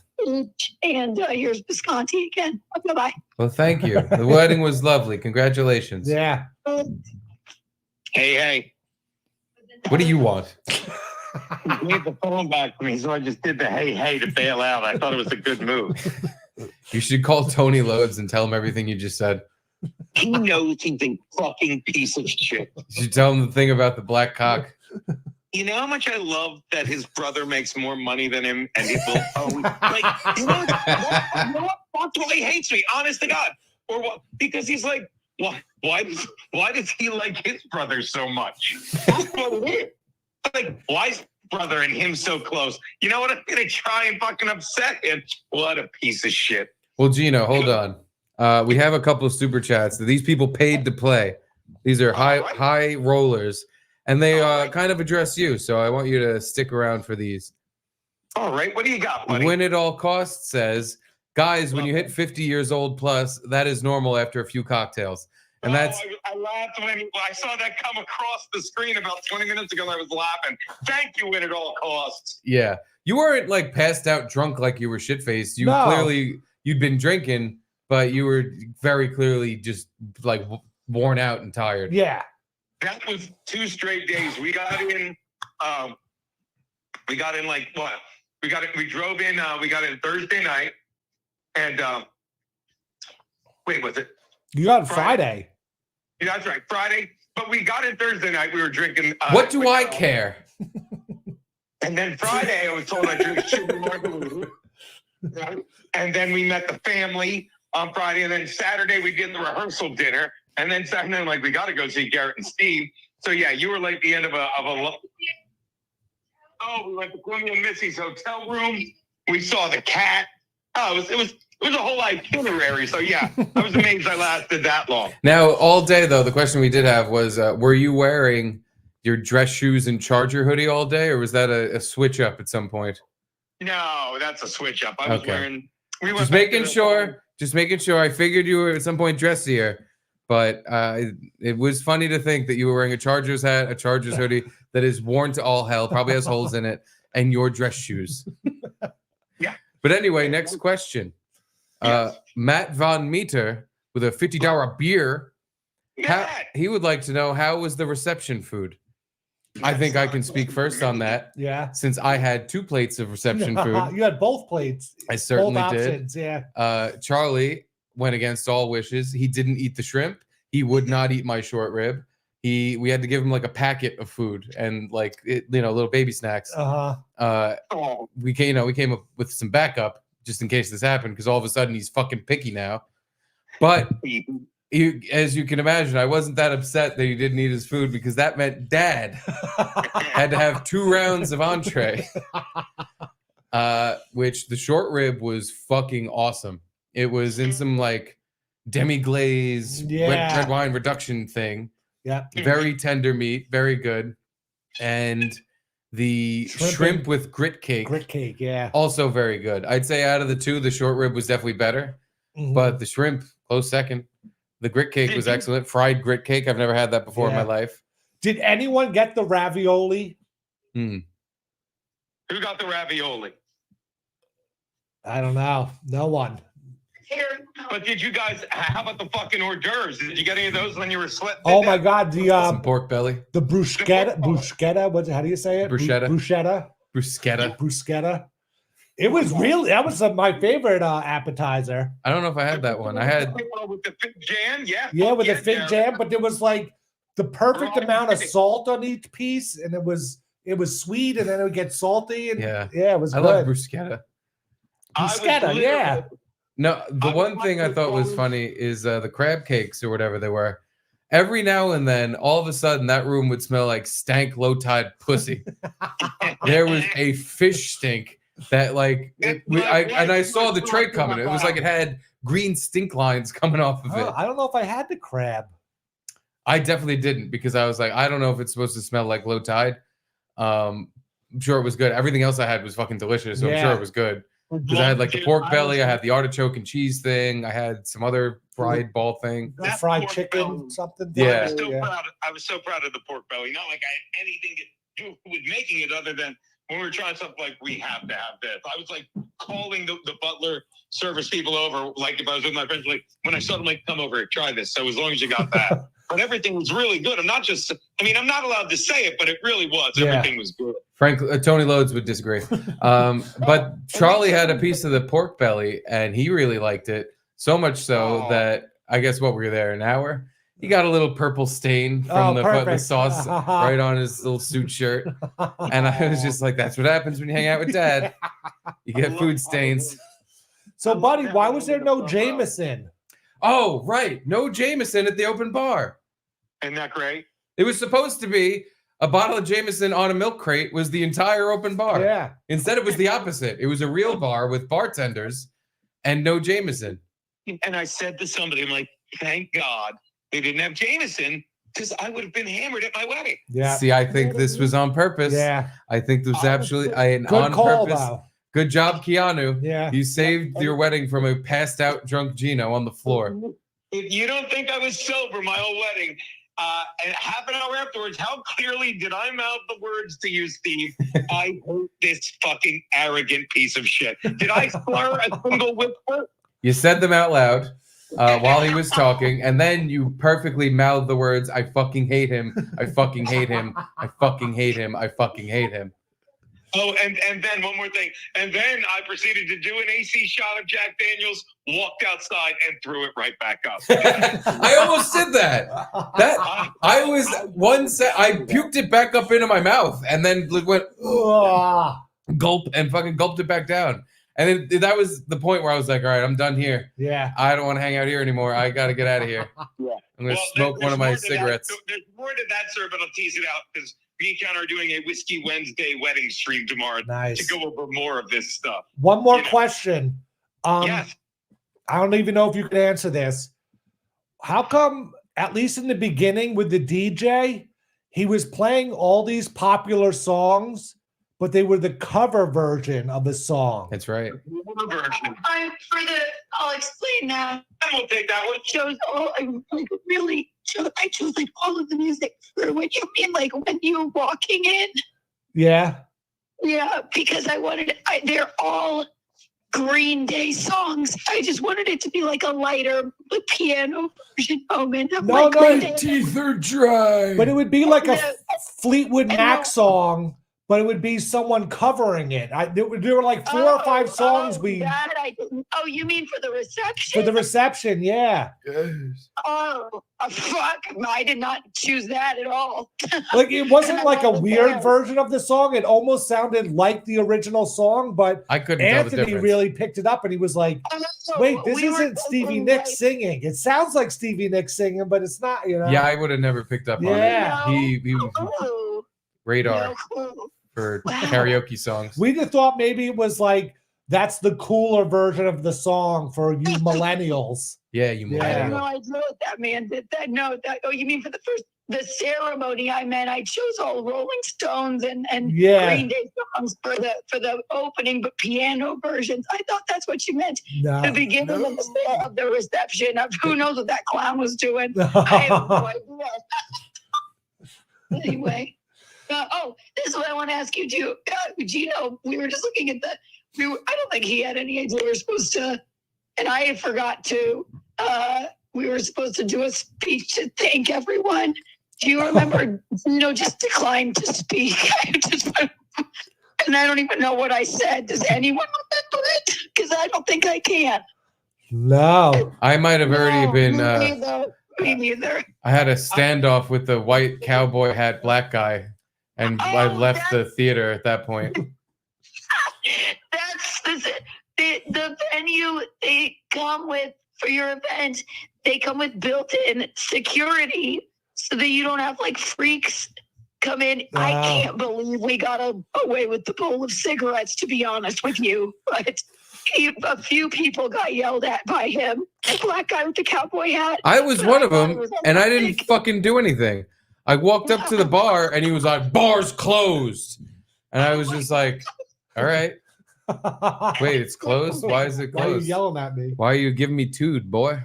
He said, "Don't call me boy." Well, again, best weekend ever. Oh, here It he was is. a lot of fun, yeah. Tyrone is so cute. Did you like that I put Tyrone on his name card? I loved it. I loved you that there did? was a little fishy in the corner that indicated he was getting fish. That's right. Yeah, I have a problem. Jamie, Here, by the way, here's the black cowboy. That's the guy who told me, bars closed, you little shit.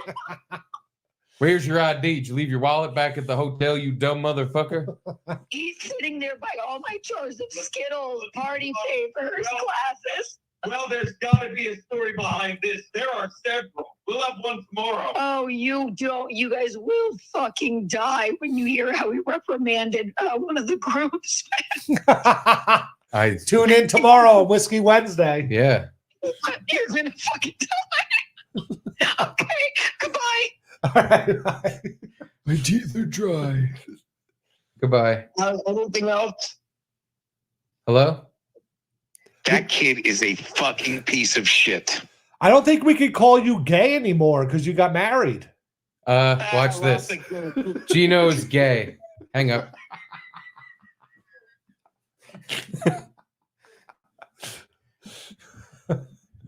Yeah, so I don't want to embarrass them, but Jamie ordered the short ribs and I ordered the shrimp, and I had the picture of the cow on my card, and Jamie had a picture of a shrimp on her card. They fucked up. We had to tell the waitress to switch the plates. It was embarrassing. It was quite embarrassing because at one God. point you had to go, I'm Jamie. Please give me my short rib. And she was like, I'm tucking in my shirt. So as you know, I must be Garrett. Just kidding. $50 beer. $50 towards Garrett posing in a tucked swimsuit. Tucked swimsuit? I mean, well, like I guess just a shirt yeah. and a swimsuit tucked.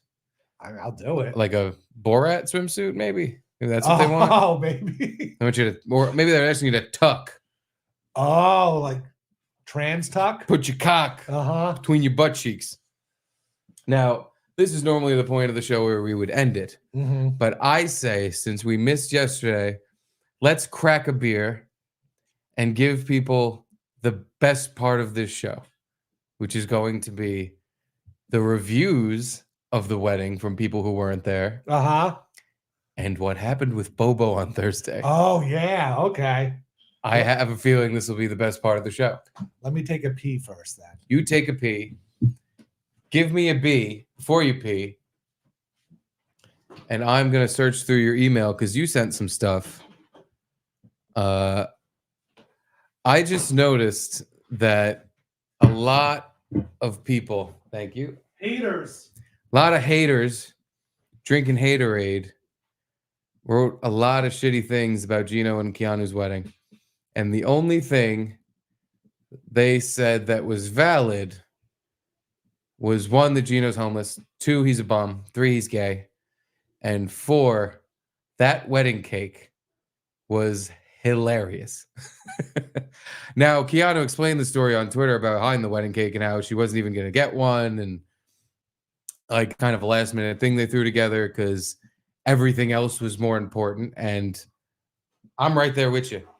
When it comes to planning parties and wedding stuff, I mean, we did ours at Keen's. It was even more like low key, which there's been a low key wedding. It's just, you know, it wasn't at the Charleston place. It wasn't at a fucking $8,000 a night hotel. So that was the complaint by many 40-something-year-old men on Twitter. Was that this looks like a cheap way? And it's like, what? Definitely wasn't cheap. Definitely They not. rented out a whole fucking theater with every room in the fucking theater. In the heart of Charleston, when there was nothing fucking cheap in that whole fucking town. Spent a goddamn $1 million just hanging out there. And on our way walking to the wedding, twice we were walking in Jamie's in a dress, I'm in a suit, and people come up, oh, you're going to the wedding? And then we're like, oh, Gino and Keanu? They're like, what? No, we're not Gino. Oh, no, we're going to a different wedding. Yeah. But 2 times it happened to us in the 5-minute walk to their place. There was weddings going on everywhere. And this was in the prime area of Charleston. So it definitely wasn't cheap. No. And there was a ton of weddings, again, in the Charleston place. They rented out entire chunks of the hotel. How many bachelorette parties did you see walking around the weekend. It was over 1,000. Over 1,000. I know. I don't know if I'm exaggerating. Uh-huh. I feel like there was more that grouping of people than anything else. More than couples, more than families, more than single people. It was, you would see a cluster of anywhere from 4 to like 8 girls. Yep. And you could tell right away because they're all kind of dressed up. Or they all have the same shirt on that says something stupid on it. But not even how they're dressed can you tell. It's just that they're in this cluster of women and they're all kind of acting sassy. And they're all being like, oh, God. You just hear them coming, you see them, and you're like, oh, it's a bachelor. But they were fucking everywhere. Everywhere you went, no matter what time of day it was or night, you would see clusters of women just being like, we're having fun. This is fun. Woo, party. And it was, you know, it wasn't the worst thing in the world. It was just like, that's odd. It was just not nonstop. You saw them all over the place. Yeah. I have to say, I think it's better than if there were groups of like just dudes having bachelorette parties. Bachelor parties. Uh-huh. If it was dudes having bachelorette parties, even that would be better than just everywhere you went. Because it would have been just fist fights and fucking stumbling drunks. Nonstop bullshit. Whereas with the women, they were kind of annoying, but there was no they were drama, crazy shit happening. Yeah. They're just walking around being girls. Uh-huh. Yeah, different vibe. But to the wedding itself, I mean, I could just pull up the things you have here, which are very funny. But when I was looking at it, people flocked to Kevin Brennan. Shocker. To be like, oh, did you see this? Oh, did you see that? Oh, yeah. And he said a couple like, you know, nasty things, but nothing really bad. Good. But I just went through the comments because I want to see the reviews of the wedding, you know, from people. And it's just all these old men that are just like, oh, look at that. Look fucking, what kind of piece of shit? Why? Oh, they're trash. This is shitty. Gino's a bum. Look at how bad that random thing looks. Gino looks like shit. He didn't even shave. She looks like she's selling slit for the fucking wedding tips. She's got a slit in her dress, and it's just like, guys, relax. Fucking, it wasn't. It was try hard. It was that's exactly what it was. It was just people grasping at straws to just write something. Yeah. And then I'm reading paragraphs by some people, and I'm just like, dude, I think you just have mental. Oh my God. You got something wrong with you. There's nothing in any of the pictures that should have led you down this crazy person road. Of they fucking do this and that's why my life is this. It's like nobody asked you about your life. Now I wish I'd saved all the comments, but I'm like, how do I save comments from random fucking people? You would add too many. That's the other thing. It was some of the most engagement that like Kevin's gotten in at least a couple days or something, and other people have gotten is shitting on the wedding. But there was, I have to be honest, as someone who was there, other than the groom himself, there wasn't that much to shit on. It was nice. It was like a fun time. Yeah.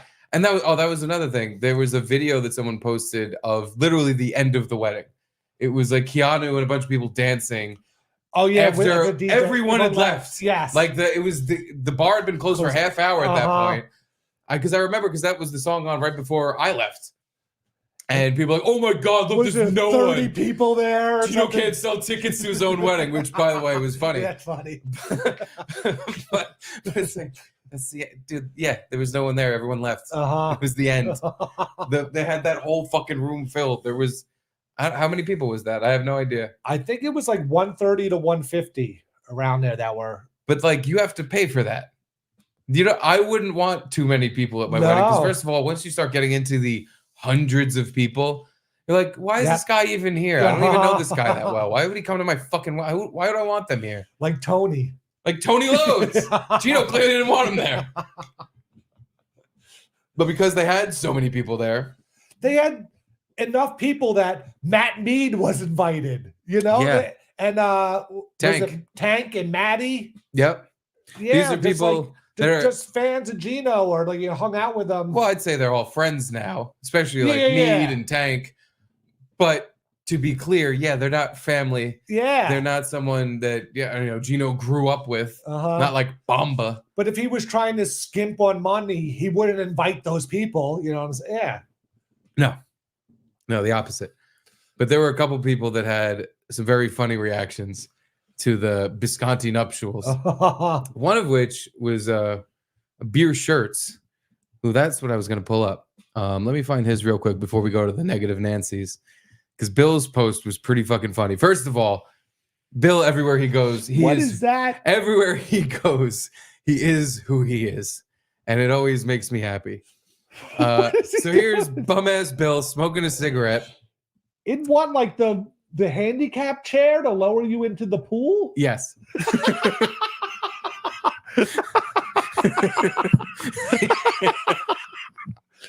Look at him. I don't know what pool this is. I'm assuming it was at his hotel. They were at the Holiday Inn Express. The Holiday Inn Express. He was rooming with 3 other people, and they had 2 beds. I think 3 more other people. So there was 4 people to 2 beds. Talk about cheap. He took the same Spirit Airlines fucking flight I took, which, to be fair to that whole experience, other than the fucking cunt bitch at the Charleston airport who we were checking our bags with, was not bad. There was no, I guess it was because of going to and from Charleston, which is, and it's good. It's a 2-hour flight. Southern Standard. But yeah, it was easy. You can't do that much in a 2-hour flight. It wasn't even 2 hours. Both ways, it was like an hour and a half. Yeah. And like we did first class because I think Jamie got upgraded or what. And it was like pointless, really. Because you don't even get a meal. I guess you get drinks, but yeah, it's just such a quick flight. You can buy drinks, but yeah, it didn't matter if Spirit was fine. But yeah, for some reason, when we were checking our bags, we walk up to the counter. This is in Charleston, and a fucking fat black bitch wearing a mask. We walk up to her, and she just stands there and stares at us. And we're just like, "Hi, do you like need our IDs or something, or put the bag up here?" And she goes, "Yeah, IDs." I was like, "Okay, wow, don't know what we did because I was too white too early for you." So I know it's the morning. I'm sorry.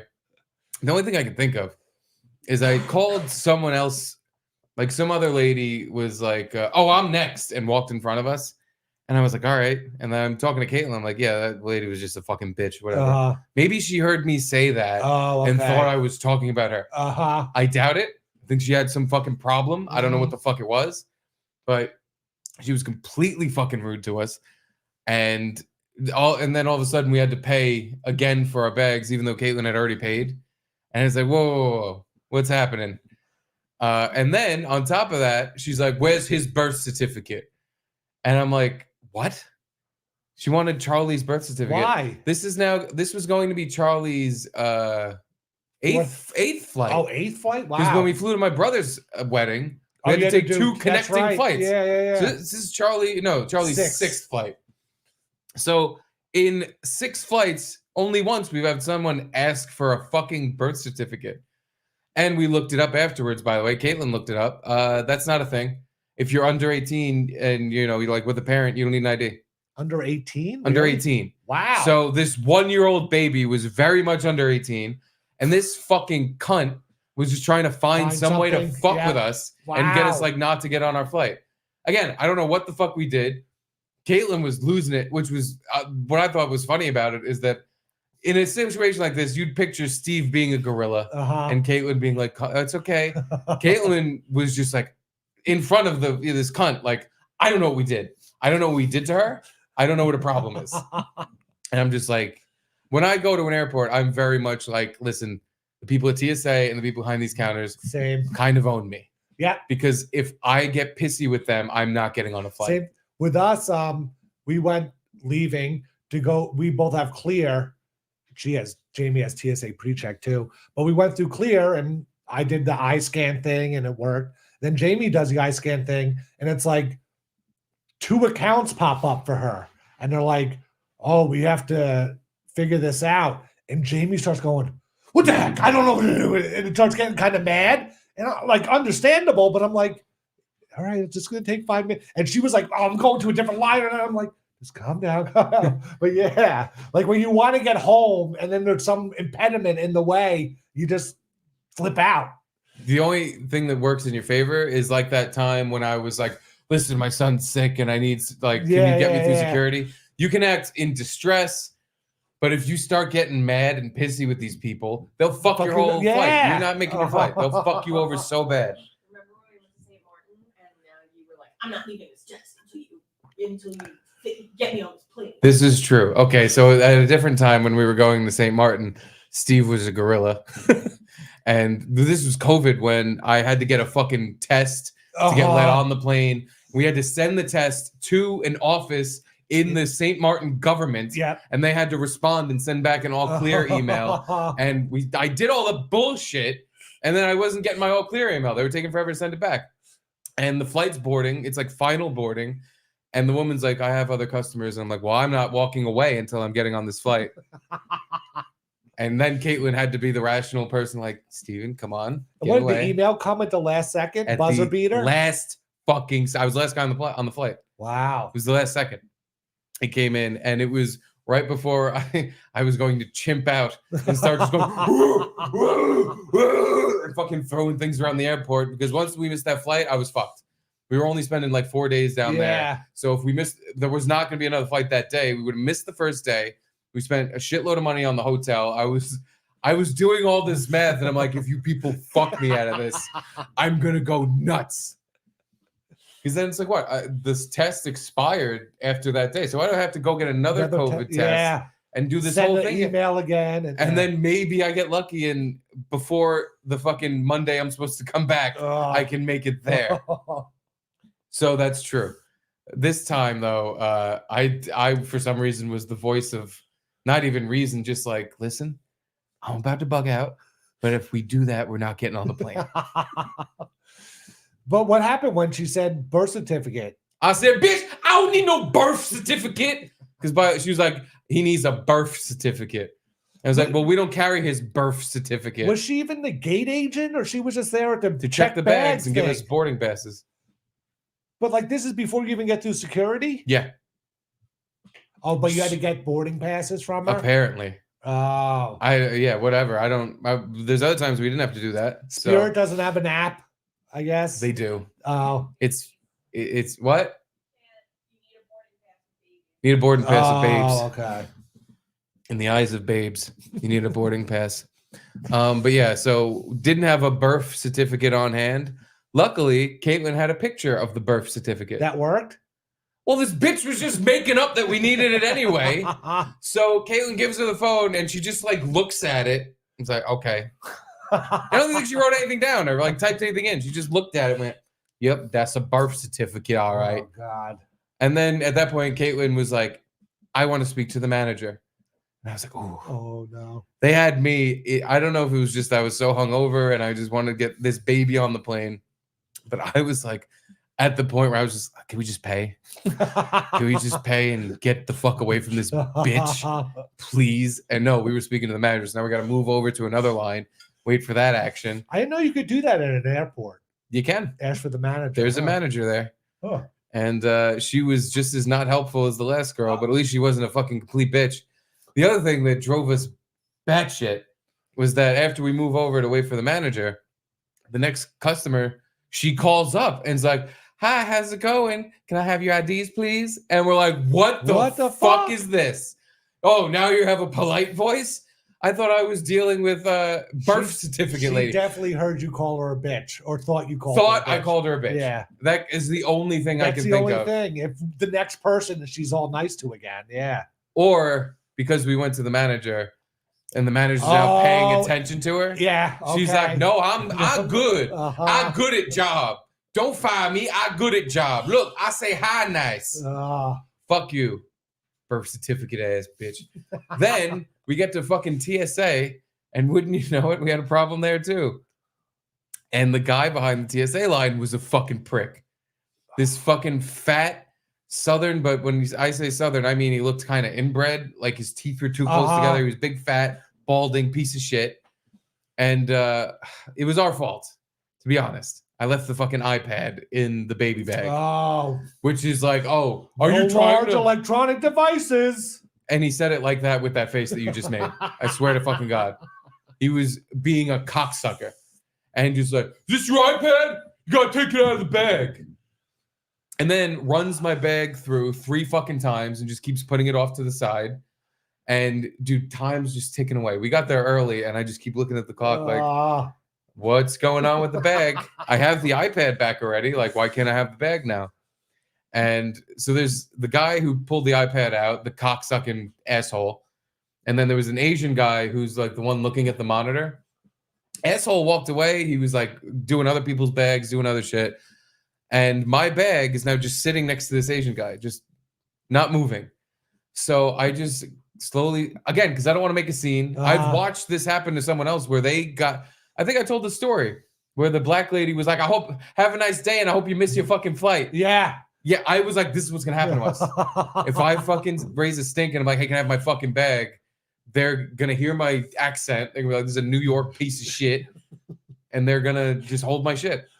So I walk over to the Asian guy who's looking at the screen. And I see it closer and closer until we're face to face. And I just start staring at him. Just. Because again, I don't want to make him mad. But I'm like, hey, are you paying attention to me? That's my bag. That's my bag. Give me my bag. So where is this bag? It went through the scanner, but then pushed to the side? So yeah, there's two, after it goes through the scanner, there's two little conveyor belts. Yeah. One goes behind a divider that only they have access to, and the other ones all go to everyone for them to get so their it stuff. went behind the divider, but then just stood there like no one was touching it? It was just sitting there. Just sitting there for about 10 minutes. And they picked it up a couple times and put it back through, and it went through and then set there and popped out on the divider side. Yeah. And other people are, even when they're going through the same thing, they were getting their bags. The guy would take it over to a table, search through it, and give it to them. Yeah. But mine, for some reason, is going through 5 fucking times. So I go to the Asian fellow, and after I stare at him for long enough, and he starts doing that thing where he absolutely is like looking at me, but he's getting uncomfortable because I keep getting closer, and he's just looking up at his screen, just.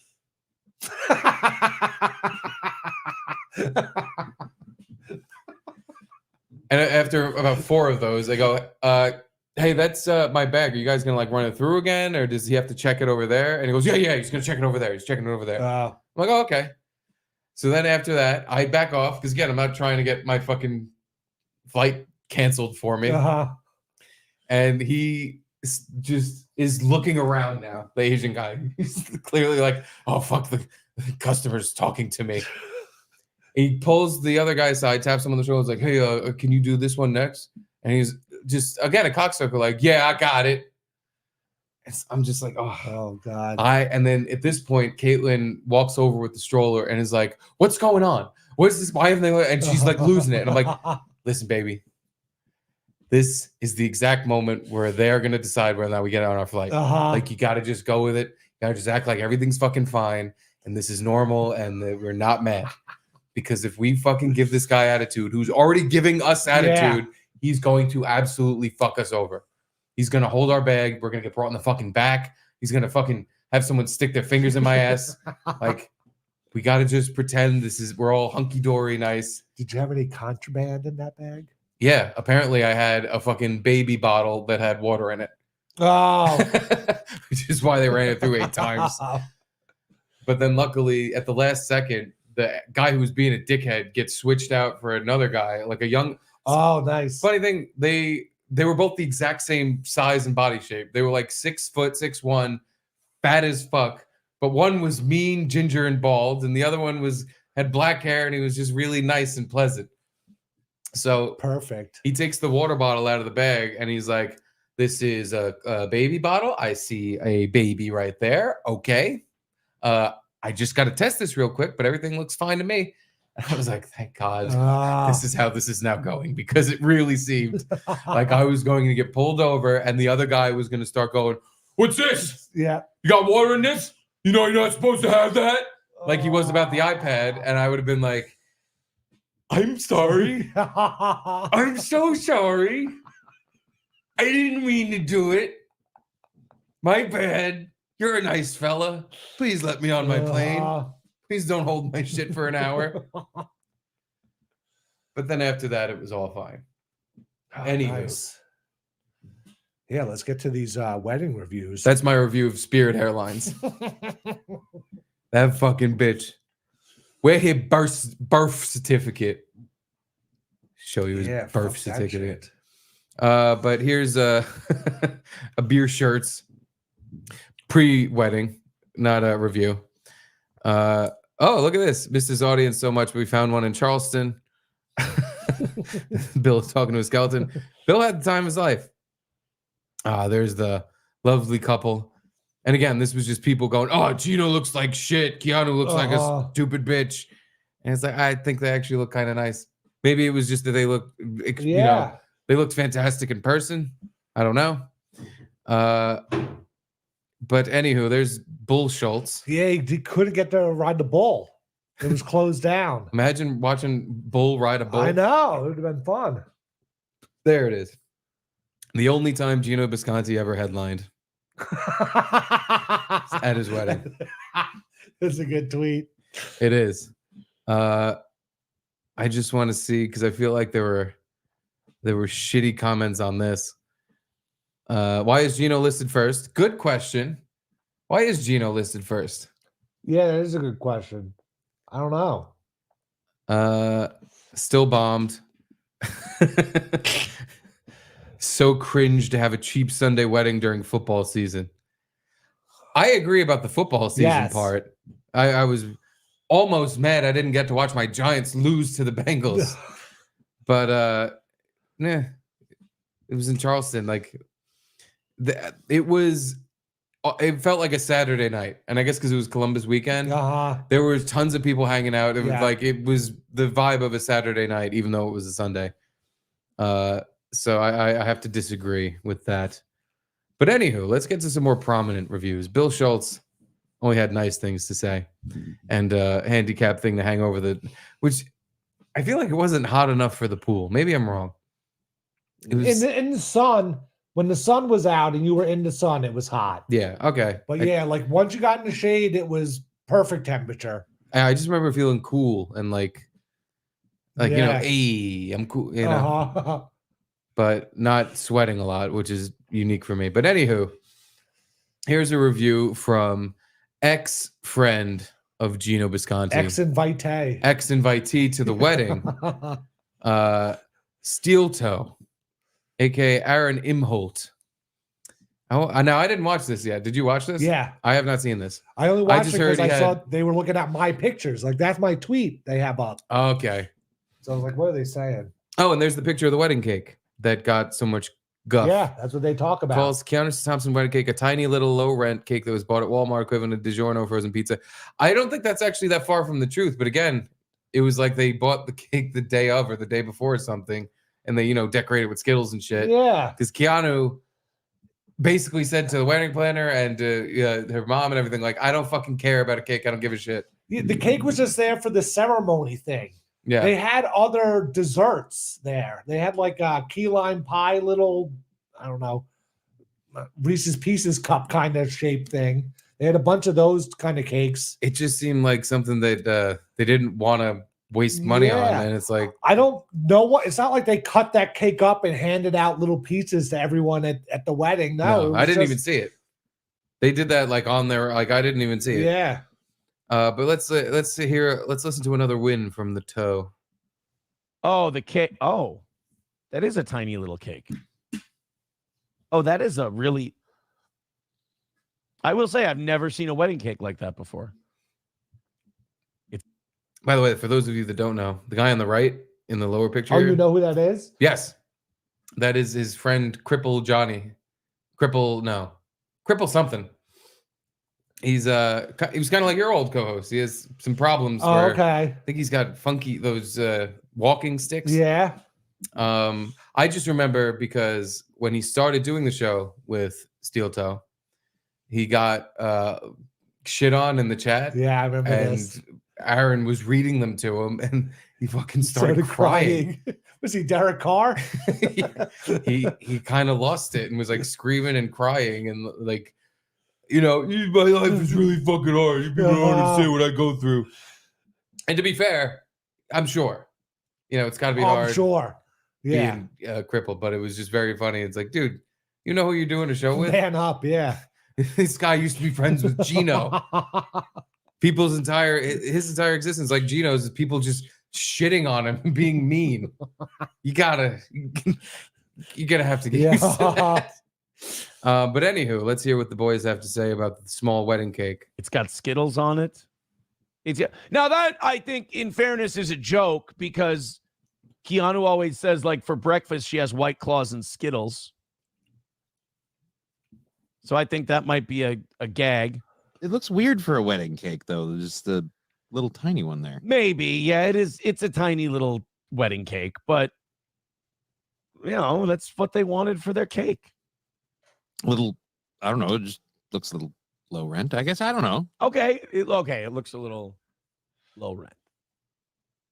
That's what we'll go with. It looks a little low rent. Low rent.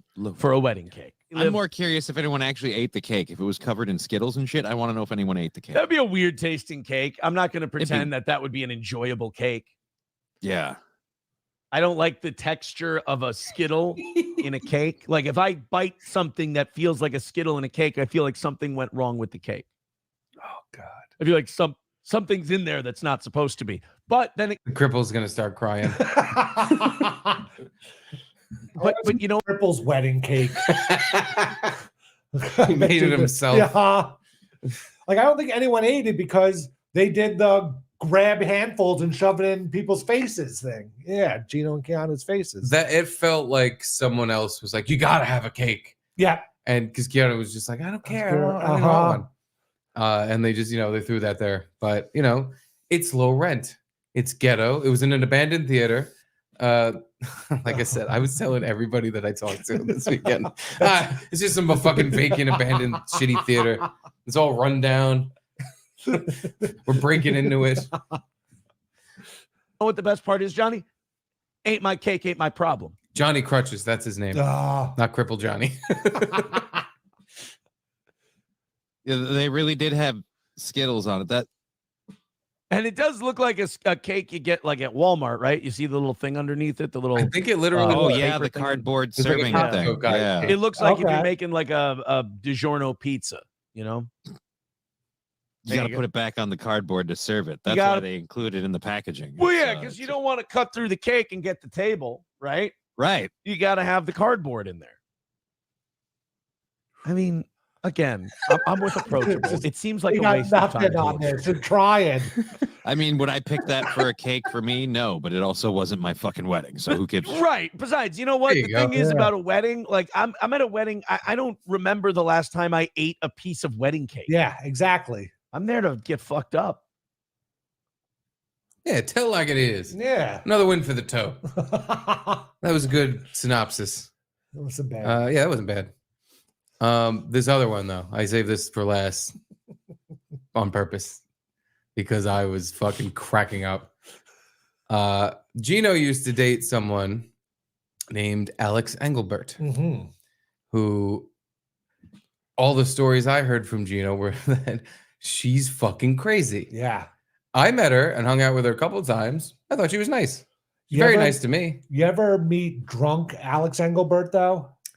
I had a few drinks with her, and again, she was fine. There was no crazy. Oh, there's a point though. At least I've seen it a few times where it's like the repeating stories thing, and just like talking, and don't understand what she's saying. Oh yeah, she's just not making I didn't sense. get that. Oh yeah, it gets bad at some points. Yeah, no, I got a little drunk with her. Me, her, Gino, and whoever else was. Yeah, she's totally cool. But then she's like one of those people where at a point, like personality changes, and you can see in her eye the shark eyes that Joe Rogan calls it. I can picture it. Where it's just like the dead eyes, and no one's in there right now, and yeah. Gino would say when he would be drinking and fucking around with her, he would hide the knives. Just very, casually hide the knives somewhere else. That's a good idea. Because she would threaten to off herself or something, or off him. And I was like, "Oh, that's a funny joke." He was like, "Wow, I'm not kidding. No, I really do hide the knives." Wow, so that's the type of crazy love they used to have. Although I think she would call it love. Back then. Yeah. Now she denies she ever even liked him. And he would just be like, "No, she's crazy, but she's fun to have sex with." That's the story according to Gino. Who knows? The truth lies somewhere up my ass. But she doesn't care at all. She doesn't No. care about this wedding. She doesn't care about Gina getting she has married. No cares about She this. does not give a shit. Nope. And you can tell. Now, is this the last tweet? Because it says, okay, the last I'm saying. Because I saw a whole bunch. I only saw one other one that had the same list of criticisms in it. It was almost like this one was her final edit, because the other one had all the same list of criticisms, but was kind of a little more wordy. I want to see if I could find the other ones because they were pretty good. Oh, wait. Do we want to watch Keanu melt down over the cake controversy? Ooh. While I find those other tweets? Yes. Yeah, hold on. Contrary to stupid idiot Toe's belief, for some fucking reason, that Anthony and Missy wouldn't be at our wedding. Of course they were there. We saw them the night before. We saw the Yeah, cat they're really at so the- fun and nice. Really. So lovely. Yeah. Kumia and Missy were at our wedding. They were never not going to be at our wedding. And actually, we laughed about that. I'm like, he's like, you know, stupid idiot things that we weren't coming, but we knew you were. Oh my God. Anybody knows me knows I love Skittles, and I didn't want a fucking wedding cake. I cannot do one more thing. I don't give a fuck about the cake. I'm like, I don't care about fucking cutting the cake. I don't care. It came down to the wire, and I went, I don't give a fuck about a cake. Don't care about it. Then in the morning, and I'm like, if I didn't get a cake by now, I don't give a fuck about a cake. Smokey's like, it's time to cut the cake. I said, we have a cake. We took those fuckers out of my mom's car. She said, we took care of it. I look at it, and it's just a Harris Teeter cake covered in Skittles, and then with some flowers popped on top. I didn't see the flowers. That's funny. Yeah, they probably tried to make it look as good as it could. We left it in the car all day. I'm sorry. And I didn't care. Wait a minute. Right, It was a frozen fucking cake, okay? What hotel so are they we in went with to a chandelier? And people are like, why do they have I think they're at the Michelin Hotel room? Bennett. That's where we were. We didn't have chandeliers. I think they had like the suite, the honeymoon suite or something. Fuck. That probably cost Gino 3 Sullivan's tabs. At least in our hotel, you see those curtains behind them? Yeah. They're push button curtains. Wow. I didn't have that. It was, we were like trying to open it, and the button's like way on the other side of the room. We had no idea. Yeah, it was. In my hotel, there was a little light switch, like home base, whatever the fuck, where right next to on my side of the bed, actually it was on both sides, but for some reason Caitlin didn't know hers was there. It had the light switches for every part of the room. Oh So my like God, the that's desk lamp, perfect. the foyer, The other desk lamp, the fucking chandelier. My room had a chandelier. The bathroom. So multiple times, Caitlin would be in the bathroom. We just got back to the room, and I'm fucking with the lights because I'm trying to get it so like we moved Charlie over and we're putting the lights off. And every time, no matter what, I would just get frustrated and go, fuck it, hit all. I would turn them all off, and I would just hear, hey, from the bathroom. I did it like 3 times. I think once a night, I turned off the bathroom light while she was in there. And damn, I should have put the microphone on that one. That was a fucking earth shaker. Heartbreaker. When she came around. All right, let's finish this video and then get to Engelbert's review of the wedding. this fucking hideous wedding cake? I'm like, I didn't even want it. It's a joke, okay? It's kind of I don't give a fuck about it. I've worked so hard to make this fucking thing exactly how I want it from afar. I can't find a bakery. I don't give a fuck about it. Sheet cake. Told her, don't even bother with the cake, but she loves Skittles. Well, it'll be fine. And then there were some weird little leaves piled on top. I told her the Skittles. It was ridiculous. The rest of the cake, we didn't think to touch it, and they took it away. Right. And then Amy gave the rest of it to a homeless man. Which is so nice of her. It is. Not exactly the best diet. Calm down, you crazy lady. Yep. Jesus wow, Christ. that was damning. Now I think differently about the wedding. A bunch of crazy whores. Yeah. Fucking screeching about cake. God, they should have had a 7-tiered wedding cake, you know, Yeah. like a proper wedding cake. What kind of dumb asshole doesn't fucking spend a lot of money on a thing they don't care about? No, you know, it's a wedding. You got to spend all the money on all those things. I did. It's I don't know if I even low-class, had if you know. motherfucking cake at mine. Oh yeah, We must have. I don't remember one I at don't your remember the post wedding thing that I went to. Well, yeah, that was like the party. Yeah. I think. Well, at the restaurant at Keen's, they definitely had cake.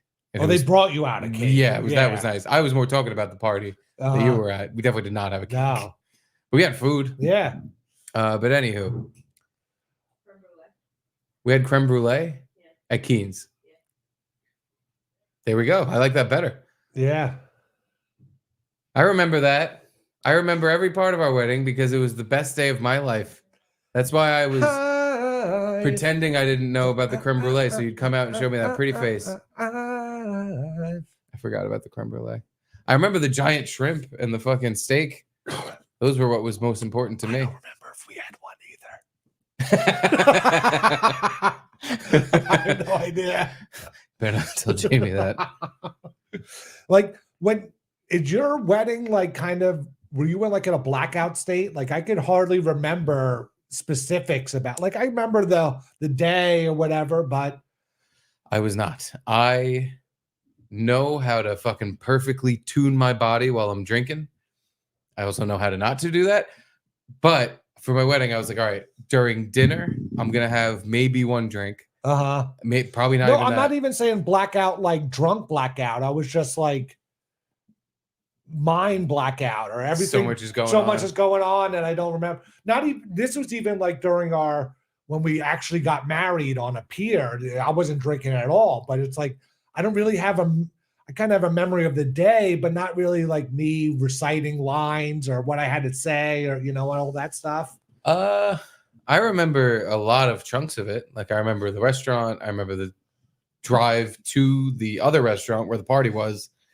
What about the city hall part? I definitely remember that. Oh yeah. Okay. Because that was I wasn't a fan of that. But it worked out perfectly fine. It seemed at first like it was going to be a bigger pain in the fucking ass because it was a line out the fucking door for this shit. I'm like, I'm getting married. This is classless. Me in a suit, her in a wedding dress, standing in a fucking line outside of City Hall. I did not feel happy. Mm-hmm. But then once we got in there, it was pretty quick and like kind of nice actually. Like the building itself was nice. Yeah. It's like an old New York building, but the waiting outside when we first got there, I was like, what? Fuck this. All these other fucking shitty people around. Some people weren't even like dressed up. And it's like, yeah. Did you have to wear a mask? Because wasn't it kind of during COVID? I don't think I did. I don't remember wearing a mask. Maybe I did. Because I think we got. No, we did not wear masks. Oh, because I think we got officially married after you. And like that was a threat. That's why we didn't do it at City Hall. Because it was like, oh, you can take your mask off while you do the vows, but everything else you had to have a mask on while you're waiting in line and all that stuff. Yeah, that would have drove me batshit nuts. But let's see this Alex Engelbert review. Real quick, Daniel Mondi, he paid to be heard. Speaking of shitty reviews, I got a notification that the hot dogs were delivered today. Received by Jimmy, hopefully not drunk Jimmy. Well, I just got all the mail shipped here. I hope it's in that shipment. If not, I'll just ship it over. We got an email today saying you have mail.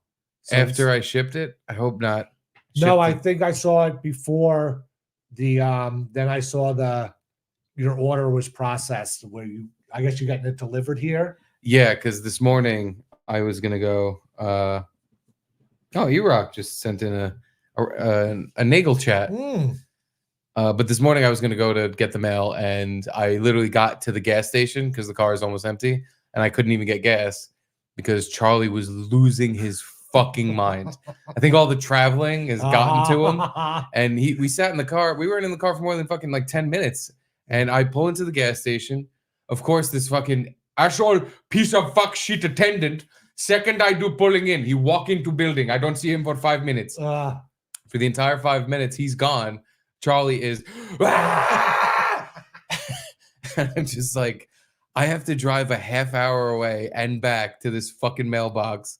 And I was gonna get my suit dry cleaned. Is it really that far away? It's a half hour away. Wow. Oh, I didn't know it was that Especially far in the away. morning with traffic, it would have been probably even longer.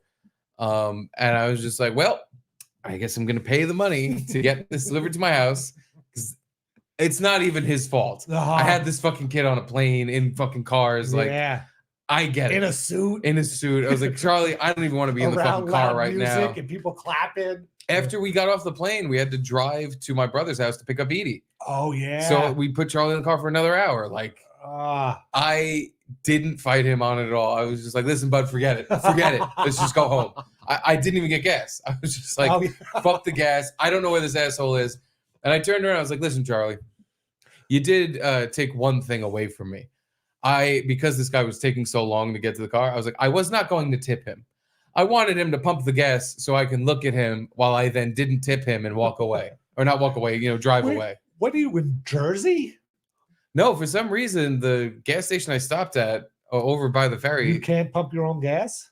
It pissed me off, but I'm like, all right, this is the fucking closest one. Like, let me just go in here. And yeah, it's all full service. Yeah, I don't like that. I hate Jersey. Having someone else pump my gas. Because first of all, you got to tip them or you feel like an idiot. But also, it's like, I can do this faster. I can do it myself. Get the fuck off my car. But like I said, it was the closest gas station, and Charlie was already making fucking noises. So I was like, all right, let me just pull in here, get the gas quick. Then I'll get the mail. And not even close to happening. Not even a shred. But as I say, Daniel, if I did get to them too late, I'll have them shipped here anyway. I can't wait to eat special hot dogs. Yeah. But back to the Nagel chat. Did he pay for this chat? He didn't. Oh, Enoch.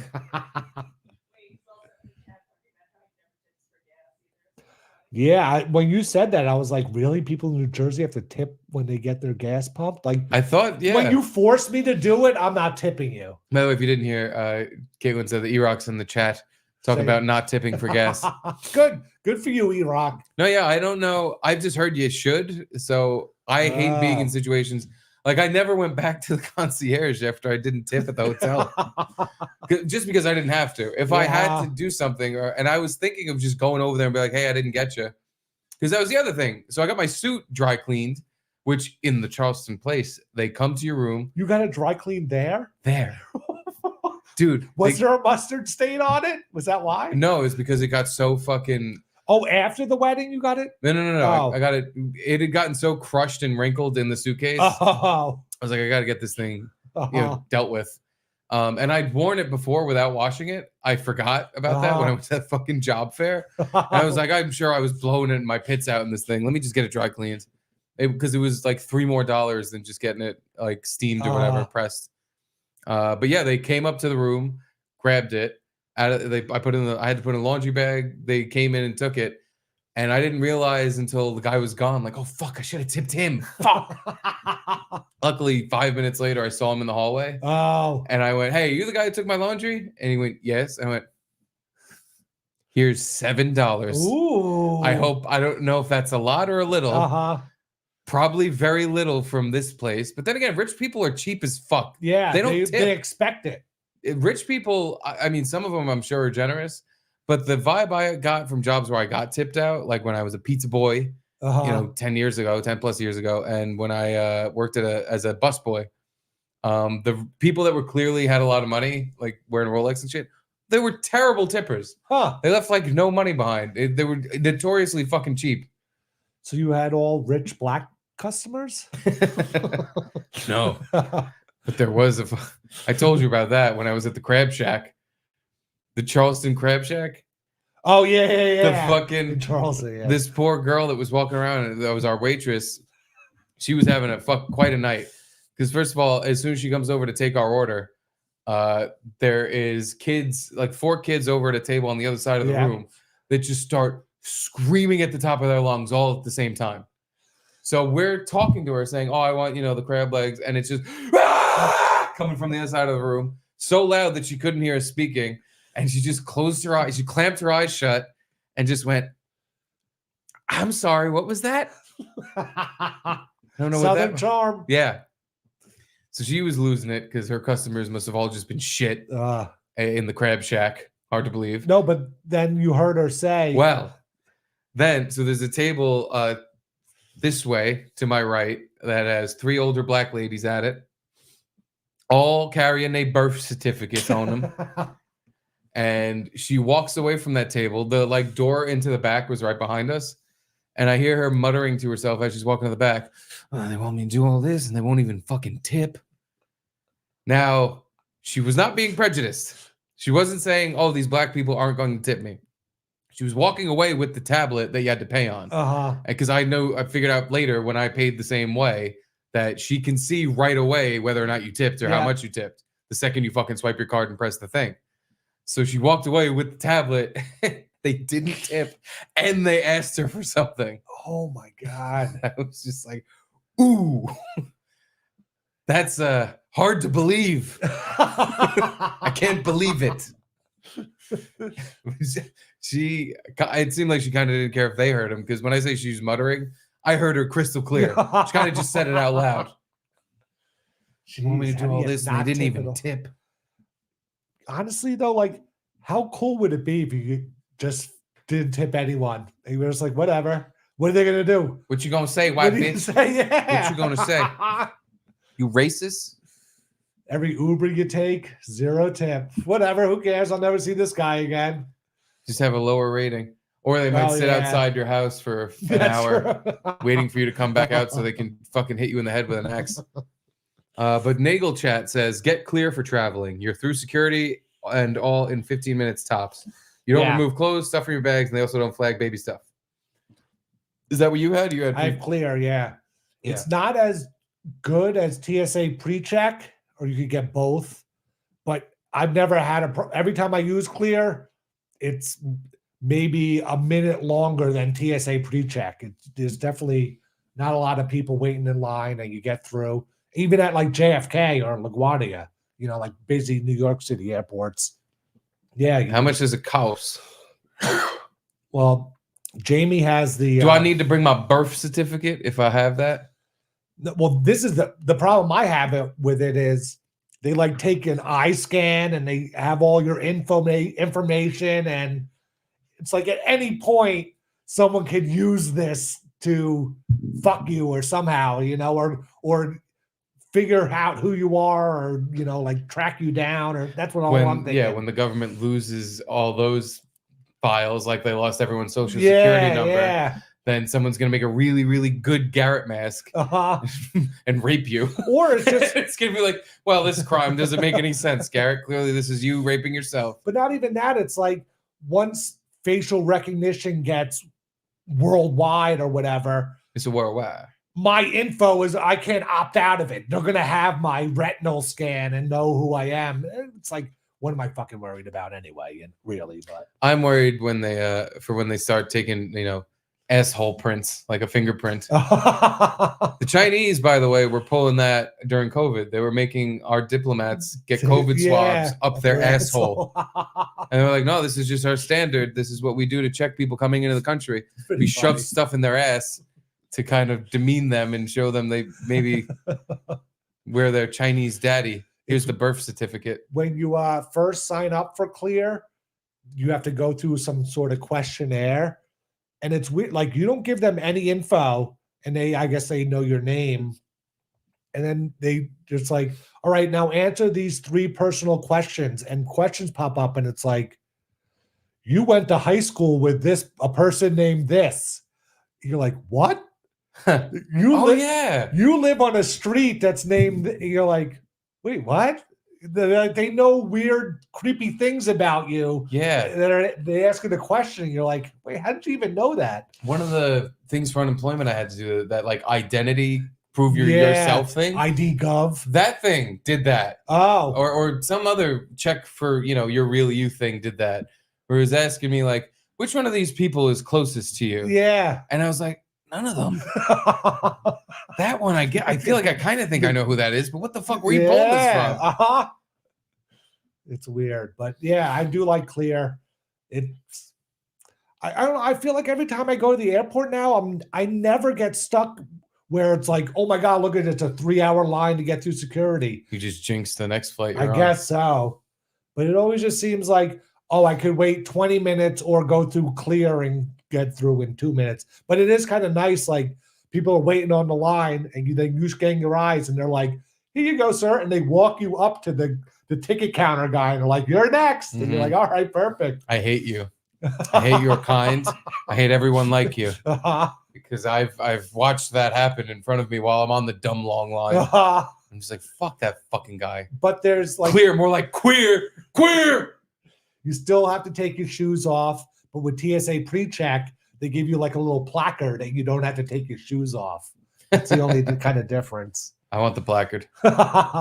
Maybe I'll look into it. Yeah, Jamie has some sort of American Express card, and they pay for 2 people to get clear every year. So that's how we get it. Yeah. Clear every year. Bob Fan and Patrice has clear every year. BFP. Had a great time Thursday. Certainly did. Yeah. Glad the wedding went well. I'm sending that Mevo cam so you can play with it tomorrow. Awesome. Well, thank you, Bob. Yeah, we hung out with Bob on Thursday, and I have to say, great time. He's a technical marvel too. Yeah, he works for some broadcast company, or he went to a convention, and he was NAB interviewing people for jabs. And yeah, Bob's a great time. He hung out, bought shots. Mm-hmm. Yeah, it was great. He's Come by again. He's soon. a hugger, though. Is he? That's what he said when I left. He was like, yeah, I don't do handshakes. I'm a hugger. And I was like, I mean, that's fine with me. I don't even remember. I guess we hugged. And probably right before we sucked each other up in the bathroom. There's probably a couple of hugs that went around. Well, anywho, that was a big diversion from what we're talking about. Yeah. What we're talking about are the reviews that came in for the Bisconte nuptials. And one of them was from a ex-Bisconte lover. Someone that's Alex totally Engelbert. past him and doesn't think about him anymore. At all. Mm-hmm. Here's one of the tweets that was her not caring. A few things that are giveaways of a cheap, low-class wedding. Sparse decor, a cheaply made dress, a low-budget wedding cake, low guest count, lack of professional hair and makeup, lack of florals and centerpieces. Won't be me. Oh, my God. Weren't there centerpieces? Yeah, there was shit something in the middle of the table. Because we make it was a stack of old Jameson bottles with dandelions sprouting out of them. I remember making some joke with Anthony or Missy, where it's like, oh, here comes the crazy lady coming around trying to steal all the centerpieces. You're like, oh, I'm going to take it home. It looks so nice. So there definitely was centerpieces. Yeah, well. Won't be me. Was not good enough. Don't forget Gino's soy sauce hair and cheap suit. Gino doesn't dye his hair. There's only so much to laugh at before I'm actually feeling bad. Like, I genuinely thought with the supposed millions her family has, they could have done something elegant. Guess not. I couldn't get enough of this. What do you expect? Like the wedding at the Ritz, or like I don't get what you think was going to happen. Because on top of being beautiful, smart, and hilarious, I am and always will be first and foremost a hater. That's fair. I like that. Same wedding dress. Bliss got hers. Did she pick and get the shine version? I'm looking for, and I don't know if I'll be able to find it. But there was one comment she made that was about how her wedding is going to be at least a $35,000 deposit and God. All this. Like, you was throwing figures around, and I was like, "Whoa, quit bragging." We did a 50-person wedding reception, and that was $30,000. Like $30,000 isn't a lot for a wedding. I would guess that Keanu and Gino paid more. Depends on who's paying for it. Because they had 150 guests, just say, and that's at least $200, $300 a plate. Just for that. Yeah. Yeah. Weddings are very expensive, and it doesn't make any sense. Let me like this one because this was a good one. Let me like it. Okay, this is the last I'm saying, and I'm tapping out. If my parents were loaded and they made me have a $3,000 wedding with a shitty Chinatown dress, no hair and makeup, no florals, no lighting, and a Walmart cake, I would remove myself from the family. See, this is what I was talking about, where it's kind of the same insults as the last tweet we read. Yeah. She couldn't really come up with I just like that there were two. I'm sorry no one will ever marry you, fatty. Apparently, Keanu responded. Oh my God. So yeah, Keanu's response to Alex's Good. comments on the cake. You better like that one. Yeah, of course. I'm sorry no one will ever marry you, fatty. I'm sure you would have an enormous cake. Good. Oh, wait, here we go. There was a response to the response. I could do this all day. As much of a fucking, I was shitting on these other grown men for being little fucking ladies in high school. I guess I'm kind of the same. Also, like, does she want a wedding invite? I'm confused as to what she thinks she did here. Called me fat, which I'm not. Yeah, me either. And if I were, I can lose weight. She'll always be fucking ugly and it's aging like milk. Oh my God. If I were her, I'd have at least worn foundation and lip liner. Ooh, girl insults. Wow. Ladies, can you shit on each other every other day? Not even wedding days are off limits. Fuck. Oh. No, I agree. This should be a show. They should be Alex versus Keanu. Honestly, I was expecting something decent since supposedly she's so rich. Instead, it's just a display of pure white trash that's so bad, it's laughable. If she didn't want people to comment on it, maybe she could have made it somewhat decent. Brushed her hair. Oof. And then there's a comment about her ex knocking her around. That's not nice. Oh my God, there's too much. This is where I get lost. There's too much. I just thought the couple posts I saw, and I don't remember where I saw the one about all the money. I guess it wasn't on her own page. And nothing's going to be Keanu's reply. It's pretty damn funny. But those are the reviews are in. The Bisconte wedding was a massive success. Mm-hmm. Go to Kevin's page. Go to anything Anthony posted. And just go to the comments, and you'll just see a cavalcade of people being like, "What the fuck? These fucking people, fuck them." Just a lot of nasty stuff. A lot of people calling Gino Beetlejuice, which I know was supposed to be a horrible insult, but I thought it was kind of funny. They look like Beetlejuice. He did. He did kind of, yeah. He looked Beetlejuice in the suit at the end of the movie. Yeah, it was a good wedding, and I like the pacing of it too. Like we were in that hot room for too long, but yeah, yes, you're right. Other than that, hot room was. I could have done without that, but then once we got in, it was like speeches. Here comes some appetizers. Here comes some food. Here comes the dancing or whatever, and then the cutting the cake, and we're done. Kind of, But it was 3 hours or what? What you looking at? Oh, you want the dog? Well, she's busy. She's hanging out with Garrett. You can't get the dog. She'll never leave. Edie. Garrett's giving her foot pets. Edie. Oh, look, it's Caitlin. Look, it's Caitlin right there. She wants you. Aw. Why are you arousing the dog? She's so comfy. Give her a treat. I bought Edie treats at Bird's Cookie Shop down in Charleston. You bought her more treats? I had to. They had dog treats in the cookie shop.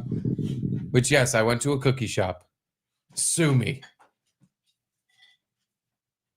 I think those are those little shitty treats. Oh, no, that's a good one.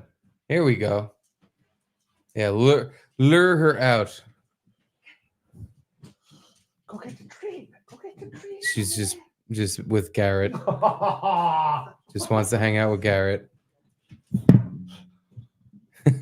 Atta girl, eat the treat at least. You don't want to hang out with Mama? Crunch cam. All right, that was a nice dog cleanser. Oh, wow. Rear scratch. The rare rear. Well, anywho.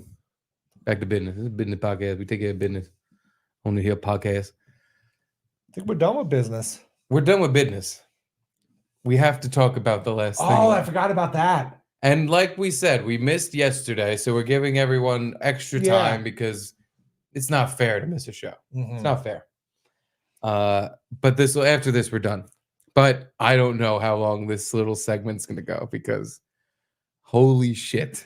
I was crying laughing when you sent me those fucking messages. Because I'm just like, what happened?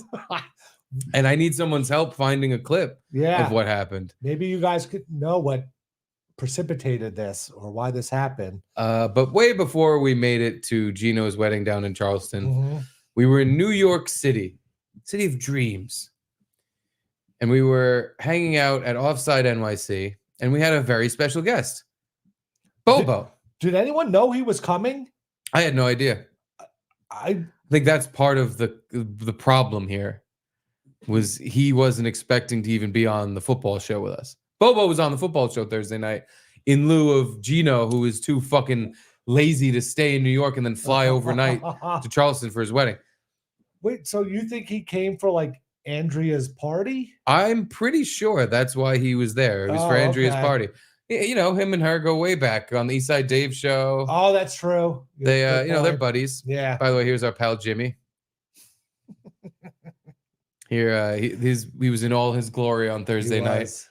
He was a happy guy at the end of the night. Bobo wasn't. Yeah. So well, Bobo we thought he was. We thought we had a great night. Bobo hung out after the football show and was talking to everyone, drinking, laughing, having a great time. He told Jimmy he had to leave, just say at 9 o'clock. At 10 o'clock, he was still there, hanging out and talking to people. He was holding court. We were thanking him for coming by. I was like, oh, thanks for coming by, Bobo. Everything couldn't have been better, honestly. And I even said, like, dude, you got to come back soon. Like, this was so much fun. You're so great on the football show. Yeah. Got to have you back. Well, the very next morning, I think, Gino texts us that Bobo's losing his mind on him. And he sent us these screenshots. I was in midair, so I get off land and take off airplane mode, and my phone's like, and at first I see the Gino text, and it's like, what's going on with Bobo? And I'm like, I have no idea. And then the Bobo text to me came in after that, and I was like, oh God. So let's read some of them. Yeah. Because I guess Bobo doesn't have my number, or else I might have been included maybe in some of this ire that the two of you earned. Because he fucking flipped out on both of you. Apparently, at some point, I don't remember it happening. We mentioned his girlfriend. I guess. I'm not mentioning it right now more than that. No. I don't remember doing it. It must have come up somehow, some way. I don't even remember. No. Because if it did, we didn't say anything at all, really. If it did come up, I don't remember elaborating on her at all. It would maybe like, oh, you have an Asian girlfriend or Garrett. See, this is what I'm saying. You already went way too far just then. I guess so. You already went way too far. A descriptor. Here is what he sent to Gino. Let's zoom in. Because this was on Instagram, because he mentioned Bobo in his story, football show. There we are, yucking it up, having a great time. Don't ever talk to me more. You made my girlfriend upset. I lost my girlfriend because of your show. I cared about her. She was there by my side. I still care about her. But I don't want you in any way part of my life. I can't give what has been done. I am trying to fix a relationship that you broke. You happy? That was the first one. Amazing. Here's the second one that I guess he was just covering his bases. And just in case Gino didn't get that one, he sent him another message where Gino said, thank you, buddy. Let's get you in studio soon this year. We'll see you next year. That must have been from a while ago. Today, do you think you're happy how you could be in a relationship when every time I go on your show, my girlfriend almost leaves me? You guys make fun of her. That's not right. Again, I don't remember saying a word about her. No. Do not talk to me ever again. You're lying. Do not talk to me ever again. Never. I never want to talk to you. Never. She's mad at me. She cares about me. And there for me, or not even a letter apology to her will do, because you are a heartless alcoholic. Get help before you die. Oh my God. What is he, Alex Engelberg? Seriously. Those are strong words from a strong man. I repeated the part at the end there to Gino because I was like, listen, I think Bobo might be going a little nuts about nothing here, but he has a fair point. This last part, you're a heartless alcoholic, get help before you die. I agree. Yeah. I agree. And I thought that was nuts. I'm like, wow, he's going off. What the fuck is all this? That's crazy. And then you chime in. I just got off the plane and I have 10 more messages than him. I think all I said was, please send pics. Yeah, you just please send screenshots. Can you please send screenshots of that? I need to see it. So, well, why don't we have a look? Here's the first set of screens. And dude, it's walls of text. Yeah. And this is from Bobo Real. So we know this is him. I'm not talking to you again. You are part of Gito's show. My girlfriend gets mad when he is on your show. She is mad. I am in the doghouse because of this show. Gino is an alcoholic. He need help. You guys need to help him. He will die. I don't know if my girlfriend will ever be the same because of that show. You happy? Are you happy? My friends and family is where I draw the line. I can't see Gino happy relationship when he ruined mine. I was genuinely afraid, by the way, when I read that one, that he was going to show up to the wedding and stab Gino. I might have lost someone I really care about because of Gino's show. I don't want to do his show anymore. I have to do this. That's where I draw the line. Tell Gino I said to him, your mom's boxing. You know what that means. So you responded, wow, sorry, Bobo. What was said? I don't remember bringing her up. Neither do I. Neither, yeah. And I guess this was directly after that. Not sure the show, but my girlfriend is upset. Was it worth it? Upsetting her? I am not sure it was. She is going through too much. In the end, I wonder if everything from May 5th, doing a whole fake thing my girlfriend does not like, being a show joke. I did not want to talk about her on air because of that. Was that the day we called Aurora? May 5th? No, May 5th is the day that actor, whoever he was, pretended to be Bobo's girlfriend. Yeah, May 5th. That's and wild, sister. And this awful actor, whoever we had him on in out for Tuesday, whoever this piece of shit was. He was saying stuff he like was being such a dick, he was like, guy. oh, she's from Alabama and she's Asian. She probably says howdy yar and awful things like that. I didn't stand for it at all. I kicked the guy out of the studio because I was like, you don't fucking talk to Bobo's girlfriend like that ever. Good. In front of me especially. Yeah. I had his back. But yeah, did not want to joke about her on air because of that. I did not want to say I was in a relationship. That's why. Garrett says, we're very sorry. We didn't know. No, you know, I am not sure a written apology to her will do. However, it can be open to that if she is ready to talk.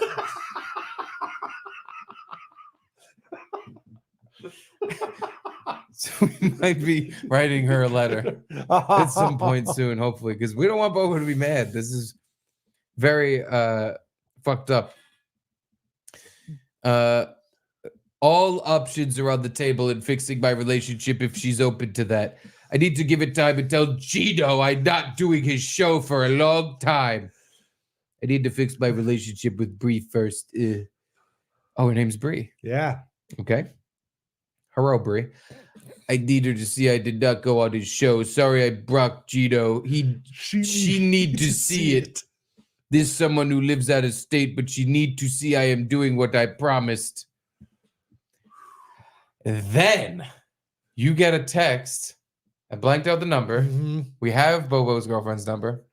You get a text from her. From her. And it says, something Bean. I have one boyfriend in my real life who is a bigger man than any of you and Anthony's little puppets. Well, let me zoom in on this. You all think you're something, but you're just pushing for content where you have none. You can't come up with anything good. No one watches you, and you all just wish you had success. Good luck in your miserable lives. By the way, I'm reading this. I'm like, immediately, I'm like, okay, so Bobo's getting catfished. Yes. By some MLC fan. This is not anything a girl would write, especially a girl that's upset about her relationship at the time. This is everyone who writes comments in anything Gino does. Yes. This is exactly type of shit they write. And they're pretty right. Of all the things to talk about in the world, you talk about some girl in another state you've never met? How pathetic. You can't come up with any other material. That's laughable. Keep talking about me because you have nothing better to talk about. Emoji, emoji, emoji. Miserable fools. Miserable fools. Oh, so this next thing. We should call her, by the way. We should call her right now and apologize. You're good at the drunk dials at 11 p.m. I think. But before, oh, and then your answer here, by the way. Did she ever answer this? No. Because you wrote, "Who talked about you?" I want to know. I was trying to figure it out. You having nightmares? Yeah. Well, before you call her, it didn't end there. No. I was on Twitter on, I think, Sunday morning. Yeah, like, dude, days Do after. you have this response from her? No. Oh, this was after the Who Talked About You. Yeah.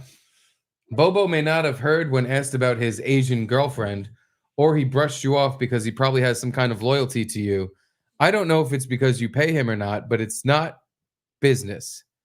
Look, it is not a big deal to you. Maybe I'm trying to live my life here, and when I have sources telling me things and he gets upset, I mean, would you want anyone talking about your loved ones that way, just like they're a joke and nothing else?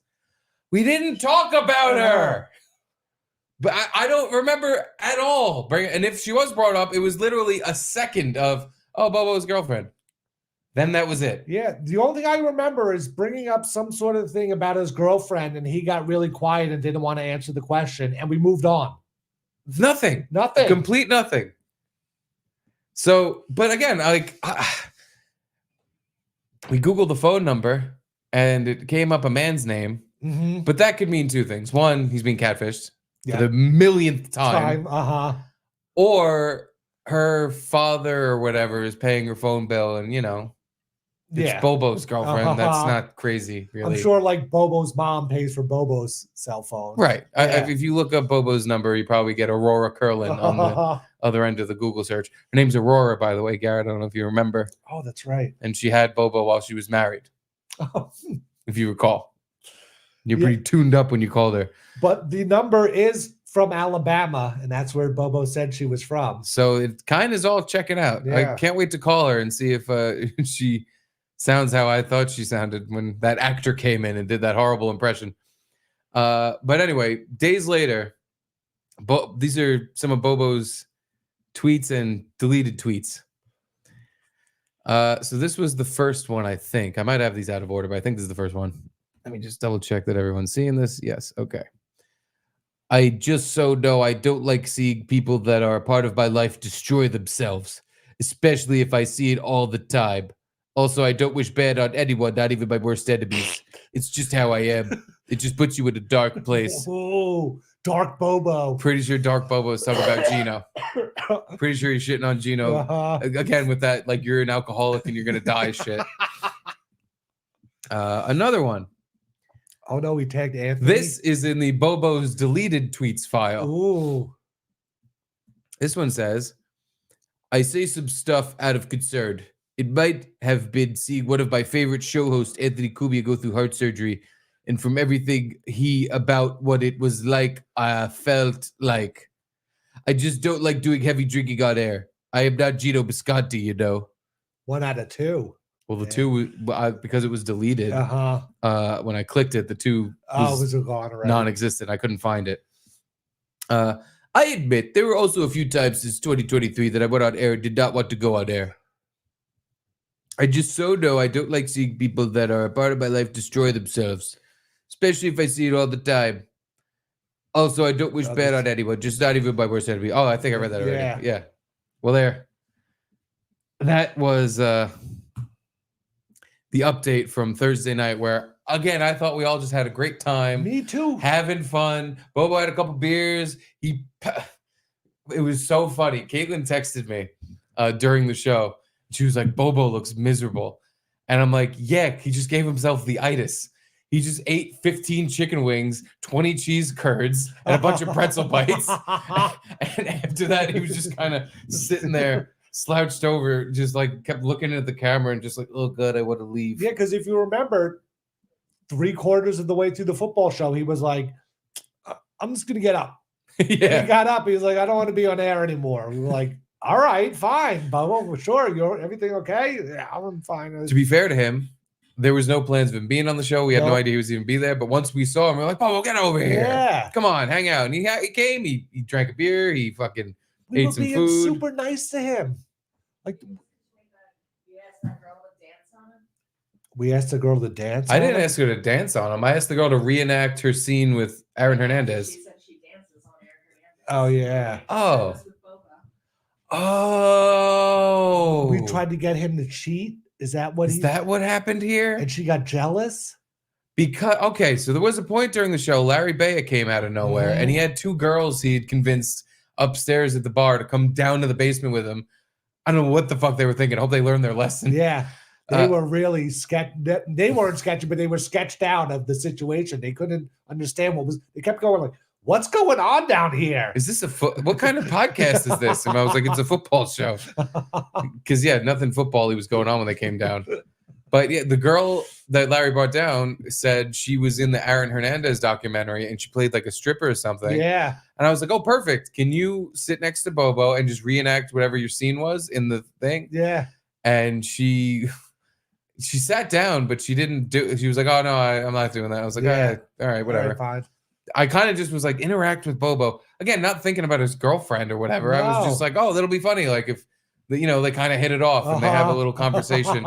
She doesn't know what the fuck's going on here. She doesn't know who the fuck he is. And she was, like a young girl, kind of pretty. Bobo probably, again, forgot about his girlfriend. So I thought he would just be like, oh, hi, very nice to meet you. I didn't think he was going to get in tons of trouble from Bree.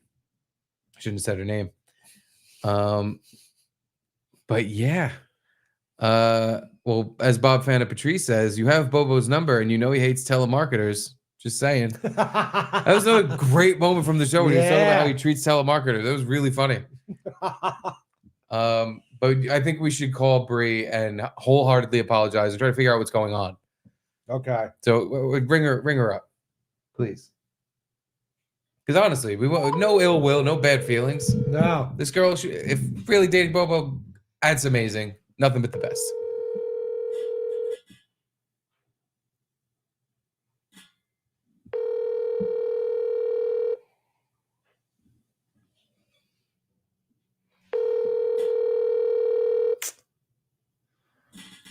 She's not picking up. Yeah, I got a feeling she's not going to answer at 11:30. Yeah. Please leave your message for 2. Don't do that. All right. Should we call Bobo? We have to at least apologize to him. You think? Should we call Bobo? I think I guess so. All right. Hold on. I mean, at this point, I doubt he's going to pick up, but we should try to, mend this fence. We have no problem. We don't want a problem. We'll gladly never talk about his girlfriend. Well, I want to sleep. Hey, Bobo, this is Garrett and Steve. We just wanted to call to apologize. All right. I'm about to sleep. Okay. All right. That's fair. It is late. Yep. It is but at least you got that in. We're calling to apologize. We did. Because that would have been terrible. Should have asked if Aurora was there. Again, yeah, it would have been terrible if he asked for him or his mom or his girlfriend. I think he would have took that the wrong way. But he's going to sleep. That's very fair. Okay. We're calling very late. We are. Maybe we can call him maybe next Thursday. We're on the afternoon. Afternoon. Uh-huh. He'll be nice and awake, and we can offer our apologies for, again, don't know exactly what we did. Definitely didn't mean to do it. And we just fucking, every time we hang out with Bobo, we have an amazing time. So I like to throw that away seems crazy. It kind of broke my heart a little because I thought we had a really fun time with Bobo, and we didn't do any of not that Opie and Anthony were bad, but we didn't pick on them or make fun of them or make them do or say something silly. We were just treating him like a normal guy, be like, hey, what's your picks and all this stuff. And look, thanks for coming by and being really nice. It was strange all of a sudden to get these texts. Kayla made a face at me when you said all that, but yeah, I think she just has something in her pants. She probably she has to poop. She's never heard Opie and Anthony dealing with Bobo either. No. Oh, she has. She has, okay. But I mean, yeah, that's some of that. It was borderline like abusive, but yeah, no, we just hung out with him. Hello. Wake him up again and tell him I'm sorry too.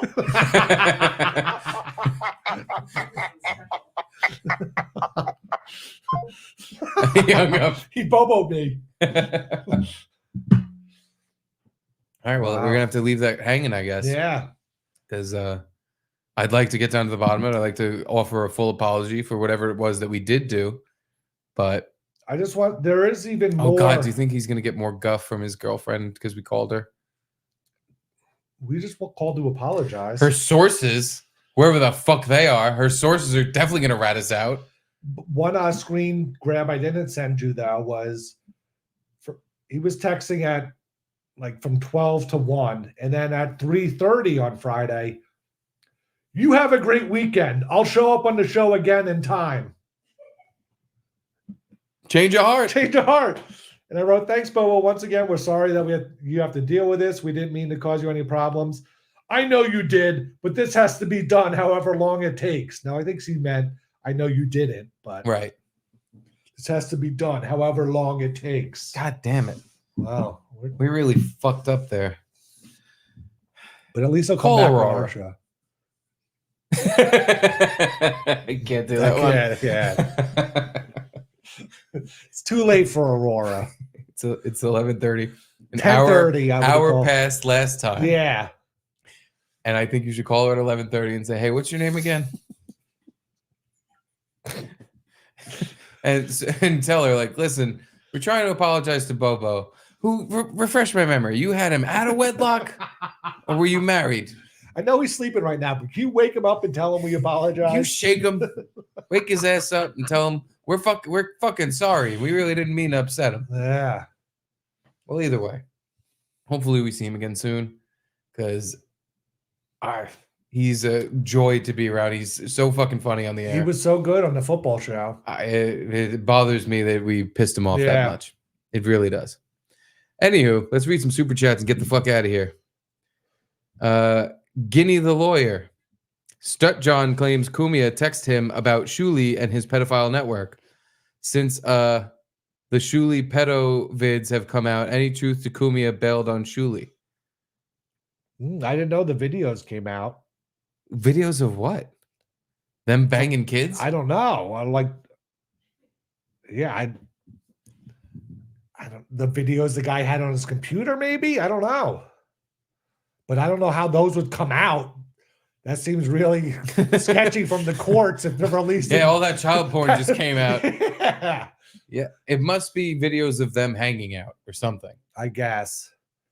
I mean, in his pedophile network since Anthony loves the Uncle Rico show, so I don't see him bailing on Shuli. Yeah, I can't picture that. Maybe he's like, whoa, too much heat. You guys are giving me a bad look. You guys are ruining my reputation. Yeah, people are going to start sniffing around my fucking internet history. No, I have no idea. No. I doubt he bailed on him, but who knows? Anywho, Guinea the lawyer, why does grandfather cut cake with bride in South? It's the tradition. Oh, that's the same guy. Yeah, no, 3 for 3. No. Guinea the lawyer, Negroes in South know their place. Jesus. Well, when people talk like that, I guess, yeah. Keeps them in their place. Their place. In a Mercedes. Whoa, driving for Uber. Yeah. 1, you stole it. 2, you stole it. 3, you stole it. Nice podcast, stupid. Yo, Steve, did you try the Skittles wedding cake? No, I don't really think anybody did. Yeah, I'm telling you, after they cut it, they grabbed it and did the face stuffing thing. Yeah, I don't think anybody had any of the cake. And, the cake was so small and measly that it ran out right away. That was a cake for 2. I don't think, even though the wedding only had about 14 people at it, even those 14 people were not going to be fed with this cake, this pathetic shit cake. No, I didn't say sheet cake. I said shit cake. God, what a dumb wedding. I hope they fucking get divorced tomorrow. Shit cake. It was embarrassing for them all. I was so embarrassed I had to leave with my wife and son. I had to vacate. Get out of this shithole wedding. Brian Anthony, Chip would fully flesh this story out with his Demons and Ghosts from Hell film. That's a reference to the Jim Norton ghost story that we watched earlier, obviously. Fuck yeah. They were playing pool, and I said, I got next. What's Chip's band? Stick Fucking Puppies. That's right. Speaking of Chip, I talked to Jamie about Chip. Your Chip, not Chip Chipperson. Yeah? She was like, yeah, he loves you guys. He's a huge fan. And I was like, oh, that's awesome. It is. I was like, I heard he ratted Garrett out about eating bugs. And I was like, did he rat Garrett out about the fish? And she goes, what fish? And I went, oh, fuck. Nothing. Apparently she kind of knew, but not really. Yeah, she was I came home and I was like, smell my fingers. And she was immediately like, why? Yeah. Like, nope. She was like, I really don't like fish. And I was like, well, you're not going to like what I'm about to tell you about what Garrett did. But yeah, I totally ratted you out. Wow. I chipped you. I got 2 ratters outers now. Yeah. Chip he texts her stuff. Anytime I see your wife now, I'm going to tell her stuff I don't think she knows. I'm be like, look, Garrett ate some really smelly fish and he came home and kissed you. Win at all cost. Gino is on free. It's true. Nobody paid for us to call him gay. Yeah. Special. It was his wedding. Yeah, you know. You called him gay at his wedding. That's all I wanted to do. Everything else was fucking icing on top.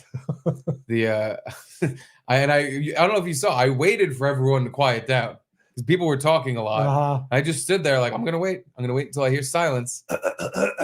Yeah, and then I cleared my throat. Gino is gay. Crowd went wild. 90% of the crowd had no idea what you were talking about. No. But they did know. Did he? Yeah. They all still went like, whoa, yeah, he's fucking gay. Deadite 183. Congratulations, Gino. Congrats, Gino. Thank you, Deadite. And Deadite 183 back again. Keanu sounds like Bobo. She does with her voice.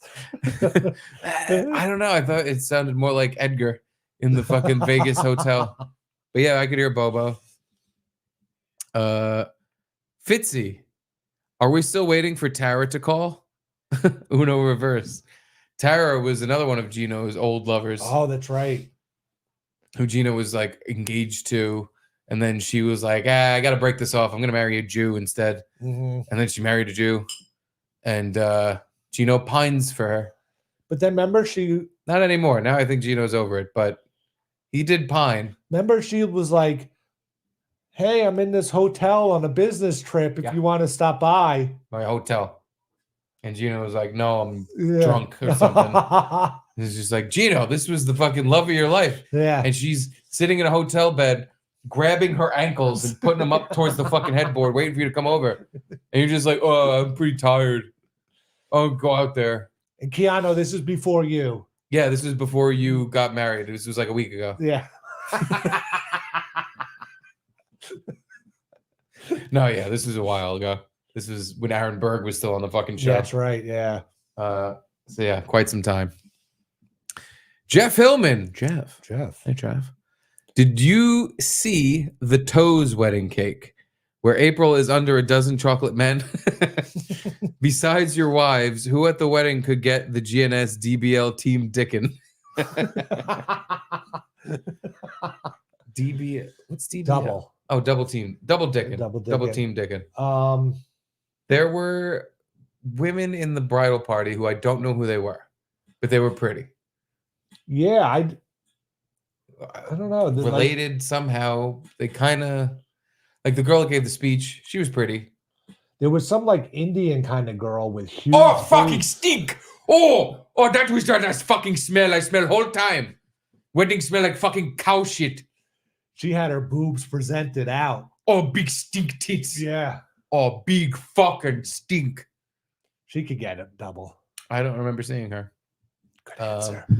I really don't. I promise you, if I saw big stink tits, I would have brought it up. Sheba Mason was there. Yeah. She looked interesting. Apparently she was giving it up for Drew. Really? I don't know if they were just talking because they knew each other from like the wet spot or something, but I think she's an Ozempic victim. Ozempic. She looked a lot skinnier than I remembered her. Yeah. She looked good. Yeah. You know. She looked good. She looked good. She was on my fucking flight home. Oh yeah? Yeah. She's looking good. She's looking good. Yeah, pretty good. I bet she didn't get fucking attitude from birth certificate. Other than that, I honestly didn't notice. Yeah. And these people I'm talking about were, again, they were presented at the front of the wedding. So, you know, you just kind of gauge, like, oh, she's hot. She's hot. Uh-huh. Yeah. All right. Other than that, yeah, no one I could, off the top of my head, be like, oh, there was one chick, Indian with big boot. No. Yeah, I'm trying to. None off the top of my head. Nicolene could get a double. Yeah. Yeah. Especially when she was trying to get me into that club or bar or whatever it was. She was like, yeah, you're going to pay. Mm-hmm. I got your ID right here. I'll pay you back. My nut print. Jeff's back. Jeff.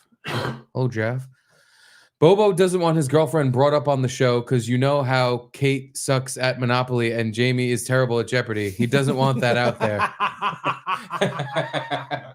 Did you see Charlestonopoly? I did. There were two versions. Oh, yeah? There was one official Monopoly Charleston edition and one that was just called Charlestonopoly that was like a knockoff. Oh, okay. I did not buy either. Wow. Believe it or not. Didn't know how I'd be getting that home in a suitcase. Yeah. It was a pretty big box. Yeah. Trying to think. I think I saw the Monopoly official version in the aquarium gift shop. Oh, yeah, because I didn't see that one, but I saw the Charlestonopoly. That's where I got this t-shirt. Mm. The back's got an octopus on it, too. Ooh. Yeah, look at me. Established 2000.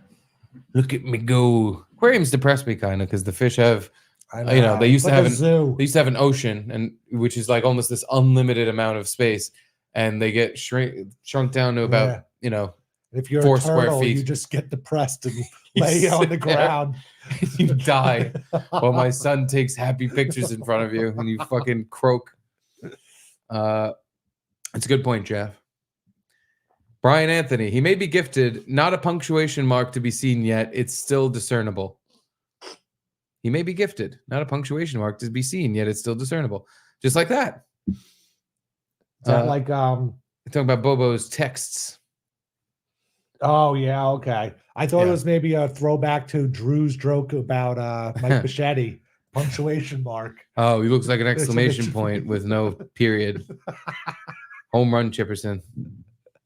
Bob Fan Patrice back. Garrett called Bobo a retard for his picks. No, that's not true. You called. I remember going, damn, Garrett. You called someone a retard, and I was like, easy. Frankie. Oh, Frankie. I was like, dude, yeah. Yeah, you had a couple beers in you. Frankie, I don't even remember what he picked. He picked the Giants, I think. I was like, what a retard. It's going to be the Bengals.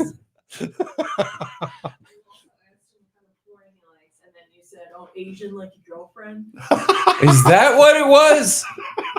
I think we found out the source of Bobo's anger. So you asked Bobo what kind of porn he likes, and I asked Bobo what kind of porn he likes, and you said Asian like your girlfriend. Is that bad? Did you not get the 10 texts? Yeah, Garrett, it was bad. You ruined his life. But I feel like Gino got all the hate. Like it was something Gino said. Gino always gets all the hate. That's true. We could have called Frankie a retard, and Gino got the hate. I still can't believe you get sassy when you get some booze in you, man.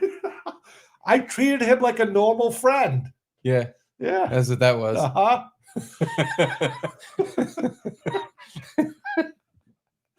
No, I mean honestly, yeah, that is what you would do if I had said I picked the Giants. What a retard. Yeah. See? For some reason it was just way funnier. I can't put my finger on why. I still have that fucking like throat thing since before we went to Landau's show. Uh-oh. I don't know what it is. It's slowly going away, but better. Yeah, better. Quit smoking vapes. Maybe. You're getting vape throat. I don't think so though, because it's that like that tasty spit. You know what I'm saying? Like tasty spit? You cough it up and it's like has a distinct flavor to it, kind of thing. Like a sick flavor, you know? Know what I'm saying? I know not of which you speak. No? Sick spit? I guess I know the feeling of getting sick. Like your throat gets scratchy and yeah, but then it's like really thick and shitty. I don't know. I think like, someone's coming in your mouth when you sleep. Maybe. You're coughing up jizz. It's from after that fish. After I tasted that. Oh, dude, yeah, you might actually have like a fucking complete bacterial infection. You might have that fish growing in your stomach. But like every day when I wake up, like the coughing's a little bit less. So hopefully it's going away. Well, I hope so. Oh, and by the way, Bob Van Patrice, to remind us, Garrett called Frankie a tard for his picks. Thank you for his picks. That's fine then. That's fine. Elroy, sorry to hear you didn't give a horrific speech. Yeah, it would have been way more appropriate and welcome at Gino's wedding than yours. Yours was really nice with nice people. Gino's was like a party with party people. Yeah. I could have gotten away with more at his. I did get away with more. I really was not nice in my speech at Gino's wedding, but it was just shorter, and I wrapped it up with a little, you guys are great. It was a good one. I wish it was on video because I just remember feeling like, wow, this is going well. And as soon as I felt that, I was like, I gotta end it. I gotta end it right now before I fuck this up. I shouldn't though. I should have stayed up there for 10 minutes. Just been like, and also, her mom's a bitch, and her dad's a cocksucker, and her uncle's a faggot. It's just lost the room and had them take the microphone out of my hand and ask me to leave. It's what it should have happened. Anyway, Keanu Thompson, bride of the hour. My bridesmaid gave what was left of the tiny, hideous cake that we took giant chunks out of with our hands to a homeless man. And then Opie stomped on it. Well, that's very nice. Caitlin asked, was the homeless man Gino? Was it beer shirts? Was he sitting outside, laying down in the gutter, smoking a cigarette? You just threw a cake on his lap? Gino and Bill were fighting over it. Cake. Well, I think that's about all the time we have for today.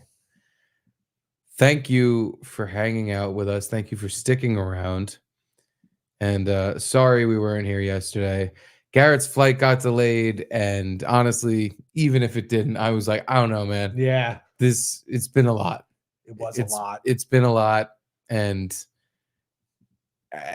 I had enough to deal with myself with, Charlie and getting the dog and all that stuff. I couldn't imagine being that hungover and then taking a flight home, and finally once you get off the plane and you got your luggage, all right, time to hop on the train so I can take the ferry to Steve's house. To the bus. So I can talk about how much fun I just had.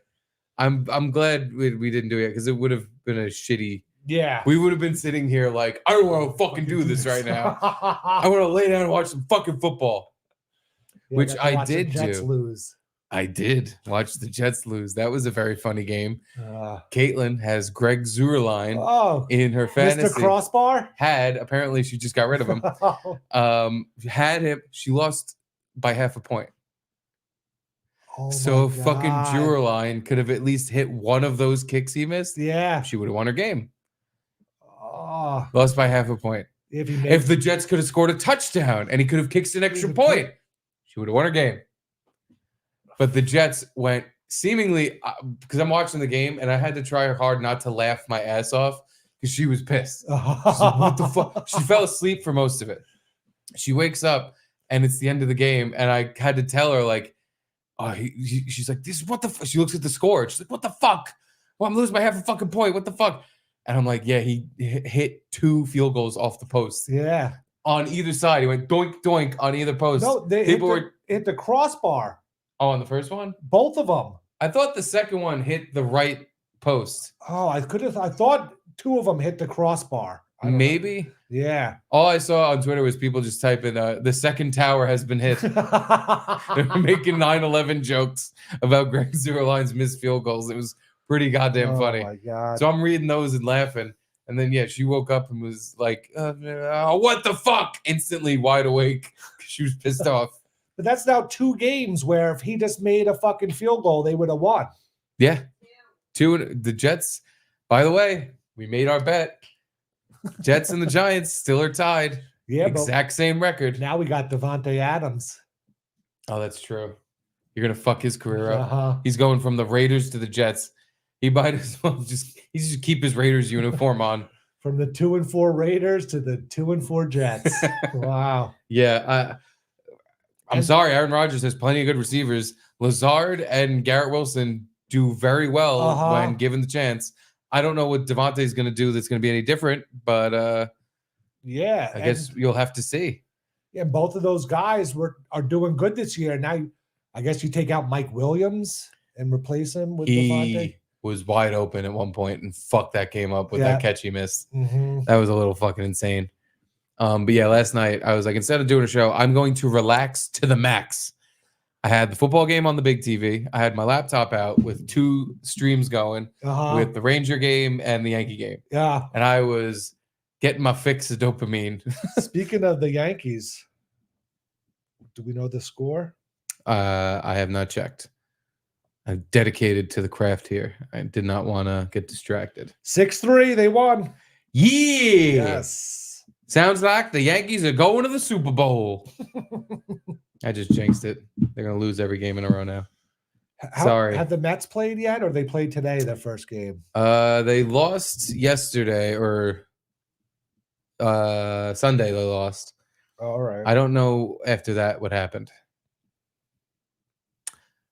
But I do know we got to play this board video and get the fudge out of here. Getting from the booth. They're playing tomorrow. Oh, okay. But here we go. Thank you, board members, for sticking with us and being the best. We love you all.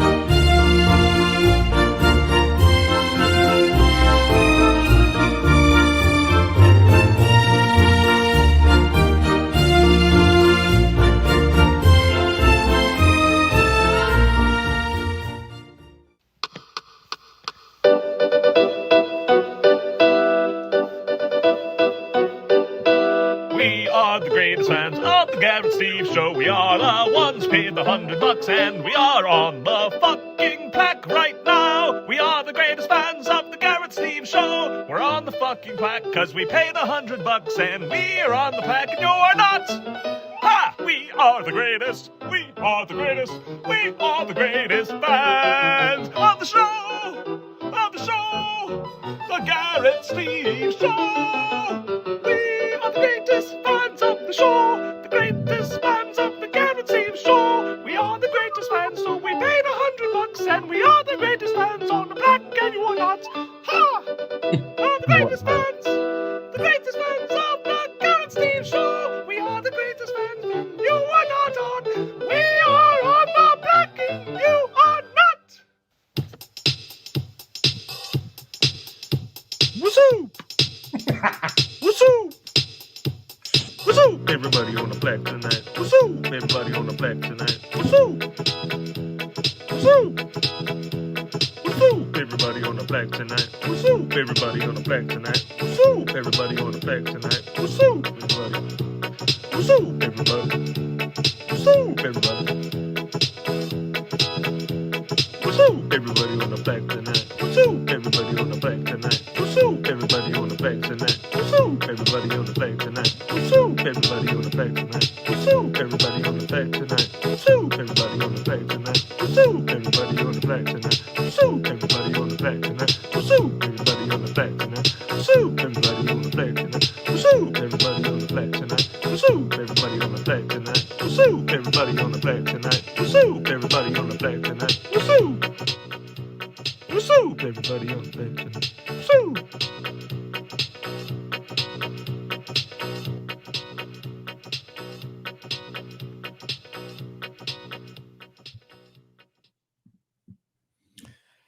That video is going to be 100 hours long at some point. It's already like that was like 2 minutes. But everyone on this plaque deserves their due props. Yes. So everyone gets the same amount of time. At least I tried to time it that way. We already have the last 2 slots filled, plus the first few next slots on the new board filled. Oh yeah. So the next video is going to be a 3-parter. It's going to be the Godfather trilogy. We have to do an 1.5-hour show just to be the last half hour. So the Last board half video. hours for the board. I wouldn't have it any other way. Congratulations. Chillin92 would like to give his congratulations. Congratulations to Gary Biscayne and Keanu Biscayne. Yeah, congrats to the young couple. I'm now sad that it's over. I was stressed about going because of Charlie and how I like fucked the plan up all the way up to it. And, you know, all this money I was going to have to spend. And I'm like, I'm unemployed now. I can't be spending this kind of money, but I got to do it anyway. Luckily, I like saved money for this specifically because I knew it was going to be a chunk of change going down there. So I really wasn't worried. Once we were there, I was like, no, this is the money for this. But now that it's over, I'm sad. I'm like, I had such a great time in Charleston. I love that city. I love that fucking hotel I stayed in. I was like, I just want to live here in this hotel room. You didn't find it was like too touristy crowded? I wasn't there long enough to get annoyed by that. We were only there a few days. I know, but like everywhere we went, it was just people everywhere, constantly. I don't mind that if I'm on vacation and I'm one of those people who's like taking up space and doing all the touristy shit myself. I like being in a new place and doing all that stuff. So I really didn't mind. But yeah, I'm sure if I was there longer, I'd be like, all right, like locals only. But no, yeah, I had such a good time. Every day was fun. And honestly, one of the most fun I had was the first night when I didn't see any of you people. It was me and Caitlin drinking, hanging out at the hotel, going out to dinner. Like we had such a nice night. Yeah. I was surprised, not that surprised, but kind of surprised how much I liked it down there. I thought it would be fine, you know, like nice thing. Yeah. But I really loved it. You got to try Savannah once. Just because very similar kind of weather and city, like, but we like Savannah better than Charleston. It seemed like there was like cooler things to do. Yeah, I don't know why, but we liked it. We like Charleston, but we like Savannah better. What do you mean cooler things to do? Like not go to a wedding in an abandoned theater? Like there wasn't really, I guess you could go to like Fort Sumter or whatever it's called, or Sullivan's Island, but there wasn't really like, it was more just touristy shops and restaurants, which is fine when you're on vacation, but there wasn't really like eclectic things to do. I don't know. I was fine with the selection of restaurants and bars down in Charleston. I thought they had a lot of nice places. They did, yeah. And a nice cookie shop. You should try one of those. Those are Bird's cookies, key lime pie flavored. Ooh. They're the big fan of the powdered sugar down there, and they very much taste like key lime pie. These are good. All right, with that, we got to end this. See you guys tomorrow. Thank you all for watching, and we will see you tomorrow. Love you. My teeth are dry. My teeth are dry.